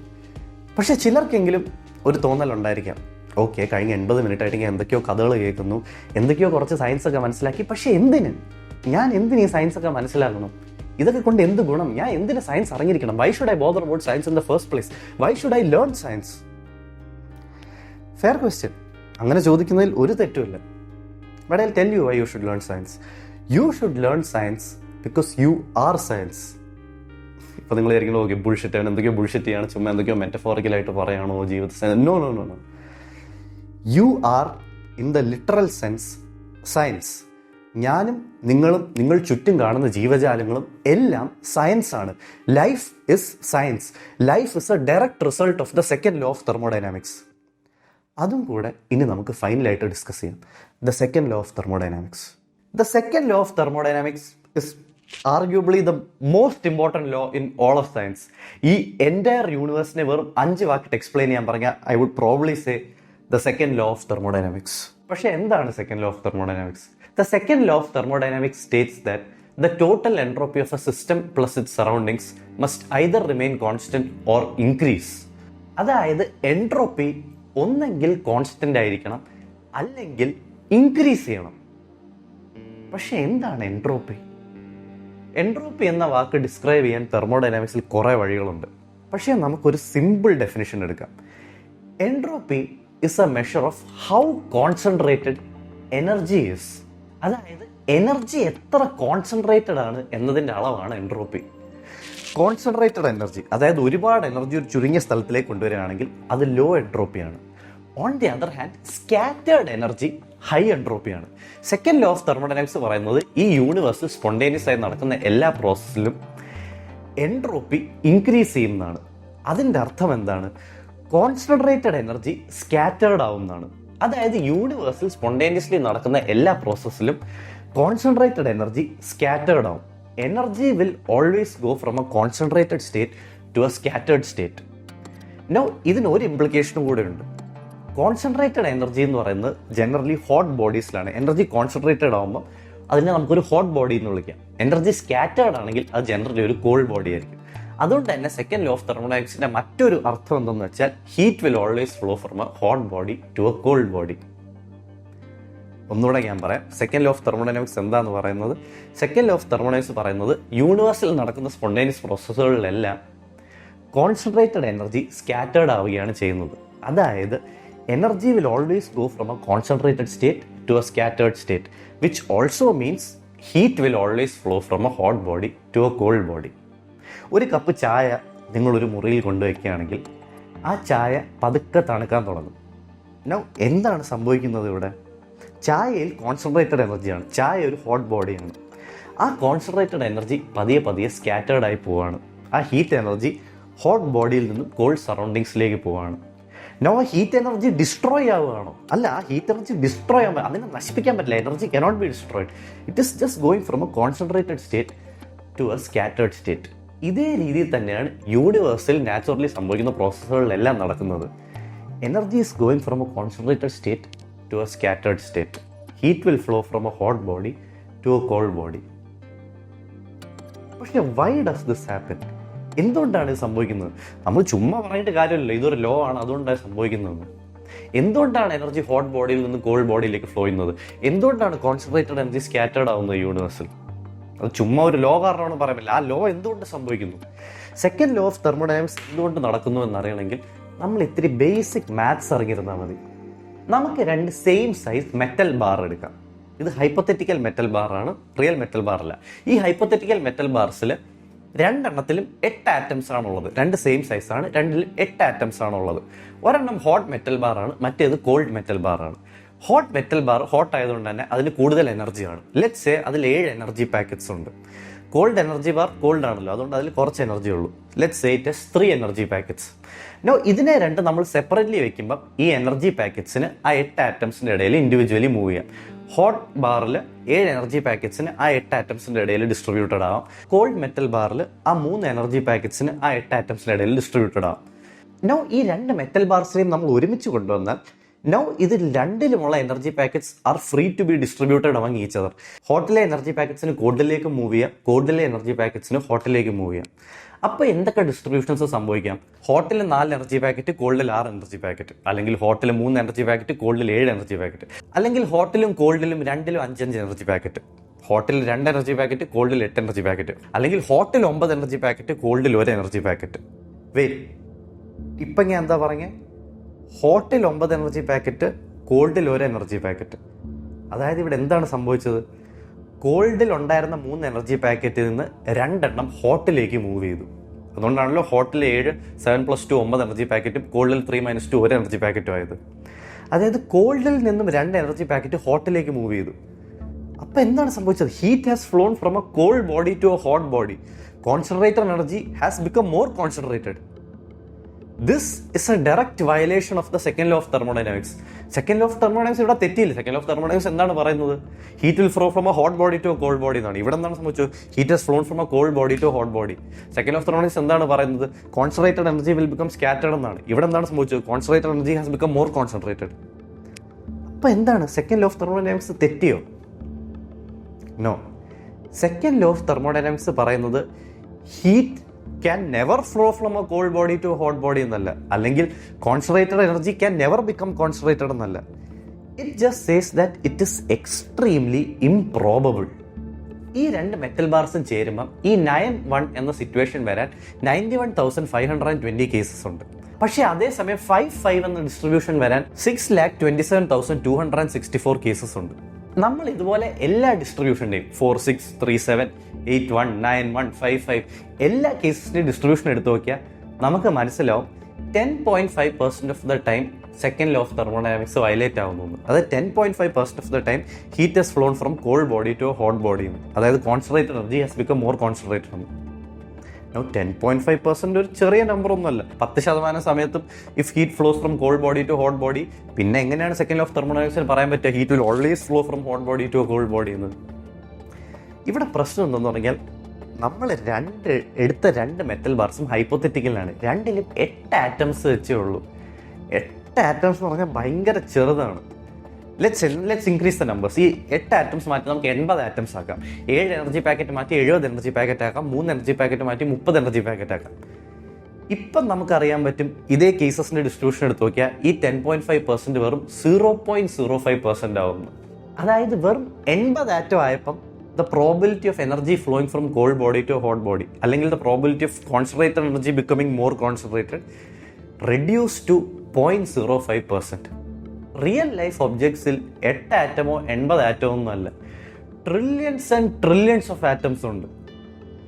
ഇത്ര ആറ്റംസ് വരുമ്പം ഈ 0.05 വീണ്ടും വീണ്ടും വീണ്ടും ചുരുങ്ങും. എന്നിട്ട് 0.00000000000000005 അത്രയും ലോ ആവും. അതായത് the probability of heat flowing from a cold body to hot body, the probability of concentrated energy becoming more concentrated is so extremely low that we can say it almost never happens. അതായത് second law of thermodynamics പറയുന്നത് heat can never flow from a cold body to hot body എന്നല്ല, അല്ലെങ്കിൽ concentrated energy can never become more concentrated എന്നല്ല. It just says that it is extremely improbable that it will never happen. ഈ mathematics കാരണം തന്നെ, ഈ probability mathematics കാരണം തന്നെ we can say almost certainly that in the universe heat will always flow from a hot body to a cold body and that concentrated energy will become scattered.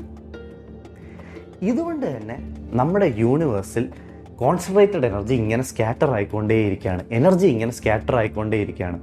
So much so that in 8 × 10⁻100 years ഈ യൂണിവേഴ്സിൽ energy completely scatter ആവും. എല്ലായിടത്തും ഒരേ എനർജിയാവും, എല്ലായിടത്തും ഒരേ ടെമ്പറേച്ചറാവും. അങ്ങനൊരു സന്ദർഭത്തിൽ ഒരു പ്രോസസ്സിന് സംഭവിക്കാൻ സാധിക്കില്ല. എല്ലായിടത്തും ഒരേ ടെമ്പറേച്ചറും ഒരേ എനർജിയാണെങ്കിൽ no processes can occur. Universe frozen ആവും, യൂണിവേഴ്സ് ഡെഡ് ആവും. ഇതിനെ നമ്മൾ heat death of the universe എന്ന് വിളിക്കുന്നു. ഓക്കെ, സോ നമുക്ക് ക്വിക്ക്ലി റീക്യാപ്പ് ചെയ്യാം, ഇല്ലെങ്കിൽ ചിലപ്പോൾ നിങ്ങൾക്ക് ട്രാക്ക് നഷ്ടപ്പെടും. നമ്മൾ ഈ കൺക്ലൂഷൻ എങ്ങനെയാണ് തുടങ്ങിയത്? നമ്മൾ ഈ കൺക്ലൂഷൻ തുടങ്ങിയത് സയൻസിൽ താല്പര്യമില്ലാത്ത ചില ആൾക്കാരെ പറ്റി സംസാരിച്ചുകൊണ്ടാണ്. ഞാൻ ഒരിക്കലും അവരെ കുറ്റം പറയല്ല. പക്ഷെ ചിലർക്കൊരു ധാരണയുണ്ട്, ഞാൻ എന്തിന് സയൻസ് മനസ്സിലാക്കണം, ഞാൻ എന്തിന് സയൻസ് പഠിക്കണം. ഫെയർ ക്വസ്റ്റ്യൻ ആണ്. ആൻഡ് ഞാൻ അതിനൊരു ആൻസർ തരാമെന്ന് പറഞ്ഞാണ് ഈ കൺക്ലൂഷൻ തുടങ്ങിയത്. ഞാൻ ആദ്യം പറഞ്ഞു ലൈഫ് തന്നെ സയൻസ് ആണെന്ന്, ഞാനും നിങ്ങളും ലൈഫ് എന്ന് പറയുന്നതും സയൻസ് ആണെന്ന്. എന്നിട്ട് ഞാൻ സെക്കൻഡ് ലോ ഓഫ് തെർമോഡൈനാമിക്സിനെ പറ്റി എക്സ്പ്ലെയിൻ ചെയ്യാൻ തുടങ്ങി. സെക്കൻഡ് ലോ ഓഫ് തെർമോഡൈനാമിക്സ് പറയുന്നത് ഈ യൂണിവേഴ്സിൽ സ്പോണ്ടേനിയസ് ആയി നടക്കുന്ന എല്ലാ പ്രോസസ്സിലും കോൺസെൻട്രേറ്റഡ് എനർജി സ്കാറ്റേർഡ് ആവുകയാണെന്നാണ്. which also means that heat will always flow from a hot body to a cold body. പക്ഷേ എന്തുകൊണ്ട് കോൺസെൻട്രേറ്റഡ് എനർജി സ്കാറ്റേർഡ് ആവുന്നു? അത് പ്യുവർ മാത്തമാറ്റിക്സ് ആണ്. Heat flowing from a hot body to a cold body, അല്ലെങ്കിൽ the probability of concentrated energy becoming scattered is much more than the probability of scattered energy becoming concentrated or heat flowing from a cold body to a hot body. Heat തണുത്ത ബോഡിയിൽ നിന്നും hot ബോഡിയിലേക്ക് flow ചെയ്യാനുള്ള chance, അല്ലെങ്കിൽ heat scattered രൂപത്തിൽ നിന്നും energy scattered രൂപത്തിൽ നിന്നും കോൺസെൻട്രേറ്റഡ് രൂപത്തിലേക്ക് വരാനുള്ള chance is so incredibly low that it almost never happens. ഇതുകൊണ്ടാണ് സെക്കൻഡ് ലോ ഓഫ് തെർമോഡൈനാമിക്സ് സംഭവിക്കുന്നത്. അത് പ്യുവർ പ്രോബിലിറ്റിയാണ്, പ്യുവർ മാത്സ് ആണ്. ഓക്കെ, സോ യൂണിവേഴ്സിൽ energy will always go from a concentrated state to a scattered state. And യൂണിവേഴ്സിൽ ഇത് സംഭവിച്ചുകൊണ്ടേയിരിക്കുകയാണ്. So much so that 8 × 10⁻100 ഇയേഴ്സിൽ energy will becomes completely scattered in the universe. യൂണിവേഴ്സിൽ എല്ലായിടത്തും ഒരേ എനർജിയോ ഒരേ ടെമ്പറേച്ചർ ആയിരിക്കും. ഇങ്ങനൊരു സന്ദർഭത്തിൽ ഒരു പ്രോസസ്സിന് സംഭവിക്കാൻ സാധിക്കില്ല. യൂണിവേഴ്സ് ഫ്രോസൺ ആവും, യൂണിവേഴ്സ് മരിക്കും. ഇതിനെ നമ്മൾ heat death of the universe എന്ന് വിളിക്കുന്നു. ഇത്രയുമാണ് നമ്മൾ ഇതുവരെ ഡിസ്കസ് ചെയ്തത്. ഓക്കെ, പക്ഷേ ഞാൻ ഈ കൺക്ലൂഷൻ തുടങ്ങിയത് you are science, life is science എന്നൊക്കെ പറഞ്ഞല്ലേ. പക്ഷേ ഇതും ലൈഫും തമ്മിൽ എന്ത് കണക്ഷൻ? ഇതും ലൈഫും തമ്മിൽ ഒരു കണക്ഷൻ ഉണ്ട്. സെക്കൻഡ് ലോ ഓഫ് തെർമോഡൈനാമിക്സും ലൈഫും കണക്റ്റഡ് ആണ്. പക്ഷേ അത് മനസ്സിലാക്കണമെങ്കിൽ നമ്മൾ ആദ്യം മറ്റൊരു കാര്യം മനസ്സിലാക്കണം. നമ്മൾ സണ്ണിനെ പറ്റി പഠിക്കണം. സൺ നമുക്ക് എന്താണ് തരുന്നത്? ഒന്നാലോചിച്ച് നോക്ക്. സൺ നമുക്ക് എന്താണ് തരുന്നത്? സൺ നമുക്ക് തരുന്നത് ഹീറ്റും ലൈറ്റുമാണ്. അതായത് സൺ നമുക്ക് തരുന്നത് എനർജിയാണ്. പക്ഷേ സൺ തരുന്ന എനർജി ഭൂമി എന്താണ് ചെയ്യുന്നത്? ഭൂമി അബ്സോർബ് ചെയ്ത് ഇങ്ങനെ സ്റ്റോർ ചെയ്ത് വെക്കുകയാണോ? അല്ല. സൺ തരുന്ന എനർജി ഭൂമി അബ്സോർബ് ചെയ്ത് സ്റ്റോർ ചെയ്ത് വെക്കുകയാണെങ്കിൽ ഭൂമിയിലെ ടെമ്പറേച്ചർ പതുക്കെ കൂടാൻ തുടങ്ങും. ഭൂമി ചൂടായി വരും. അതല്ലല്ലോ സംഭവിക്കുന്നത്. അതിൻ്റെ അർത്ഥം സൺ നമുക്ക് എത്ര എനർജി തരുന്നുണ്ടോ അത്രയും തന്നെ ഭൂമി തിരിച്ച് സ്പേസിലോട്ട് റേഡിയേറ്റ് ചെയ്ത് കളയുന്നുണ്ട്. അങ്ങനെയാണെങ്കിൽ സൺ നമുക്ക് എന്താണ് തരുന്നത്? സൺ നമുക്ക് തരുന്നത് കോൺസെൻട്രേറ്റഡ് എനർജിയാണ്. സൺ നമുക്ക് കോൺസെൻട്രേറ്റഡ് എനർജി തരുന്നു. ഈ കോൺസെൻട്രേറ്റഡ് എനർജി ഭൂമിയും ലൈഫും യൂസ് ചെയ്യുന്നു. എന്നിട്ട് സ്കാറ്റേർഡ് എനർജി ആയിട്ട് തിരിച്ച് സ്പേസിലേക്ക് റേഡിയേറ്റ് ചെയ്യുന്നു. സൺ തരുന്ന ഹൈ എനർജി ഫോട്ടോൺസ് ഭൂമി എടുത്തിട്ട് കുറേ ലോ എനർജി ഫോട്ടോൺസ് ആയിട്ട് സ്പേസിലേക്ക് റിലീസ് ചെയ്യുന്നു. കോൺസെൻട്രേറ്റഡ് എനർജി സ്കാറ്റർ ചെയ്യുന്നു. ആൻഡ് ഈ സ്കാറ്ററിങ്ങിൽ നമുക്കെല്ലാം ഒരു പങ്കുണ്ട്. പ്ലാന്റ്സ് സണ്ണിൻ്റെ എനർജി അബ്സോർബ് ചെയ്ത് ഫുഡ് ഉണ്ടാക്കുന്നു. ഈ പ്രോസസ്സിൽ പ്ലാന്റ്സ് കോൺസെൻട്രേറ്റഡ് എനർജിയെ സ്കാറ്റർ ചെയ്യുന്നു. നമ്മൾ മനുഷ്യരും മൃഗങ്ങളും നടക്കുമ്പോഴും ബ്രീത്ത് ചെയ്യുമ്പോഴും എഴുതുമ്പോഴും വായിക്കുമ്പോഴും ഉറങ്ങുമ്പോഴും ഗെയിംസ് കളിക്കുമ്പോഴും എന്ത് ചെയ്താലും നമ്മൾ കോൺസെൻട്രേറ്റഡ് എനർജി എടുത്ത് സ്കാറ്റർ ചെയ്തുകൊണ്ടേയിരിക്കുകയാണ്. In fact life is extremely good at scattering concentrated energy. ഓഷ്യൻസിൽ സൈനോ ബാക്ടീരിയ ഉള്ളപ്പോൾ അത് 3 ഇരട്ടി എനർജി സ്കാറ്ററിങ് ഉണ്ടാക്കുന്നു than when cyano bacteria is not there. അതായത് life is extremely good at scattering concentrated energy. That is life is a random collection of atoms which is extremely good at scattering concentrated energy. നമ്മൾ നേരത്തെ energy ഡിസ്ട്രിബ്യൂഷൻ്റെ മാത്തമാറ്റിക്സിൽ മനസ്സിലാക്കിയത് എന്താണ്? Energy scattered ആവാനുള്ള probability കൂടുതലാണ്. Maximum scattered ആവാനുള്ള probability വളരെ കൂടുതലാണ്. ആൻഡ് സ്കാറ്റേർഡ് എനർജി കോൺസെൻട്രേറ്റഡ് ആവാനുള്ള പ്രോബിലിറ്റിയോ വളരെ വളരെ വളരെ കുറവാണ്. ഈ യൂണിവേഴ്സിൽ തന്നെ മാക്സിമം എനർജി സ്കാറ്ററിങ് സംഭവിക്കാനാണ് ഏറ്റവും പ്രോബിലിറ്റി. അതുകൊണ്ട് തന്നെ കൂടുതൽ സ്കാറ്ററിങ് എവിടെ സംഭവിക്കുന്നോ ആ ഇവൻറ്റിന് കൂടുതൽ പ്രോബിലിറ്റിയാണ്. ആൻഡ് ലൈഫ് എന്ന് പറയുന്നത് വളരെയധികം എനർജി സ്കാറ്ററിങ് ഉണ്ടാക്കുന്നു. അതുകൊണ്ട് തന്നെ ഒരു പ്രോബബിൾ ഇവൻറ്റും ആകുന്നു. My point is the universe is tending towards maximum entropy. അതായത് യൂണിവേഴ്സിൻ്റെ ടെൻഡൻസി മാക്സിമം എനർജി സ്കാറ്ററിങ് ഉണ്ടാക്കാനാണ്. ആൻഡ് മാക്സിമം എനർജി സ്കാറ്ററിങ് ഉണ്ടാക്കാൻ നമ്മൾ സഹായിക്കുന്നു. കാരണം ലൈഫ് എന്ന് പറയുന്നത് എനർജി സ്കാറ്ററിങ് ആക്സലറേറ്റ് ചെയ്യുന്നു. ഇതുകൊണ്ട് തന്നെ ലൈഫ് എന്ന് പറയുന്ന ഒരു random collection of atoms is a probable event. Energy സ്കാറ്ററായി ഹീറ്റ് ഡെത്തിലേക്ക് പോകാനാണ് യൂണിവേഴ്സിൻ്റെ വിധിയെന്ന് നമ്മൾ മനസ്സിലാക്കി. ആൻഡ് നമ്മൾ വെറുതെ എക്സിസ്റ്റ് ചെയ്യുന്നതിലൂടെ ഈ യൂണിവേഴ്സിൻ്റെ ഡെത്ത് ആക്സിലറേറ്റ് ചെയ്യുകയാണ്. യൂണിവേഴ്സിനെ അതിൻ്റെ മരണത്തിലേക്ക് നയിക്കുകയാണ് നമ്മൾ. പക്ഷേ ഇത് നമ്മൾ അറിഞ്ഞുകൊണ്ട് ചെയ്യുന്നതല്ല. നമ്മളെന്ന് പറയുന്നത് ഒരു random collection of atoms that accelerates the death of the യൂണിവേഴ്സാണ്. നമ്മളെന്ന് പറയുന്നത് മാക്സിമം എനർജി സ്കാറ്ററിങ് ഉണ്ടാക്കാനുള്ളൊരു വഴിയാണ്. അയ്യോ, ഇപ്പോൾ നിങ്ങൾക്ക് ചിലർക്കെങ്കിലും തോന്നുന്നുണ്ടായിരിക്കും, അയ്യോ ഞാൻ ജീവിച്ചിരിക്കുന്നതുകൊണ്ട് യൂണിവേഴ്സ് പെട്ടെന്ന് മരിക്കാൻ പോകണോ? നമ്മൾ ഈ കൊച്ചു ഭൂമിയിൽ കുറച്ച് പ്ലാന്റ്സും ആനിമൽസും വിചാരിച്ചുകൊണ്ട് യൂണിവേഴ്സിൻ്റെ സ്കെയിലിനെ എഫക്റ്റ് ചെയ്യാനേ പോകുന്നില്ല. നമ്മളുണ്ടെങ്കിലും ഇല്ലെങ്കിലും യൂണിവേഴ്സ് അപ്രോക്സിമേറ്റ്ലി 8 × 10⁻100 ഇയേഴ്സിൽ തന്നെ മരിക്കും. നമ്മളതിന് കോൺട്രിബ്യൂട്ട് ചെയ്യുന്നത് ഒട്ടും മാറ്റർ ചെയ്യാത്തൊരു ചെറിയ രീതിയിലാണ്. സോ അതോർത്ത് നിങ്ങൾ കൺസേൺ ആവേണ്ട ആവശ്യമില്ല. Anyways, this is my point. You are science. All life is science. All life is a direct result of the second law of thermodynamics. യൂണിവേഴ്സിൻ്റെ എനർജി സ്കാറ്ററിങ് ടെൻഡൻസീസ് കാരണം ഉണ്ടാകുന്ന ഒരു ഡയറക്റ്റ് കോൺസിക്വൻസ് ആണ് നമ്മൾ. And this leads me to the answer. ഞാൻ എന്തിന് science പഠിക്കണം? ഞാൻ എന്തിന് സയൻസ് മനസ്സിലാക്കണം? എനിക്ക് വേറെ പണിയുണ്ട്. എന്നെയും നിങ്ങളെയും എൻ്റയർ ലൈഫിനെയും ഈ യൂണിവേഴ്സിൽ നടക്കുന്ന എല്ലാ പ്രോസസ്സിനെയും ഡിസ്ക്രൈബ് ചെയ്യാൻ സയൻസിലെ ഒരൊറ്റ ലോ മതി. ഒരൊറ്റ ലോ മതി ഈ നടക്കുന്ന എല്ലാം എക്സ്പ്ലെയിൻ ചെയ്യാൻ. ഇനിയും നിങ്ങൾ സയൻസിൻ്റെ പവർ കാണുന്നില്ല. സയൻസിനെ നിങ്ങൾ ബഹുമാനിക്കണ്ടേ? When you, me, life and the entire universe can be explained using a single law in science, should you not value its power? Should you not respect it? Should you not learn it? Thanks for watching.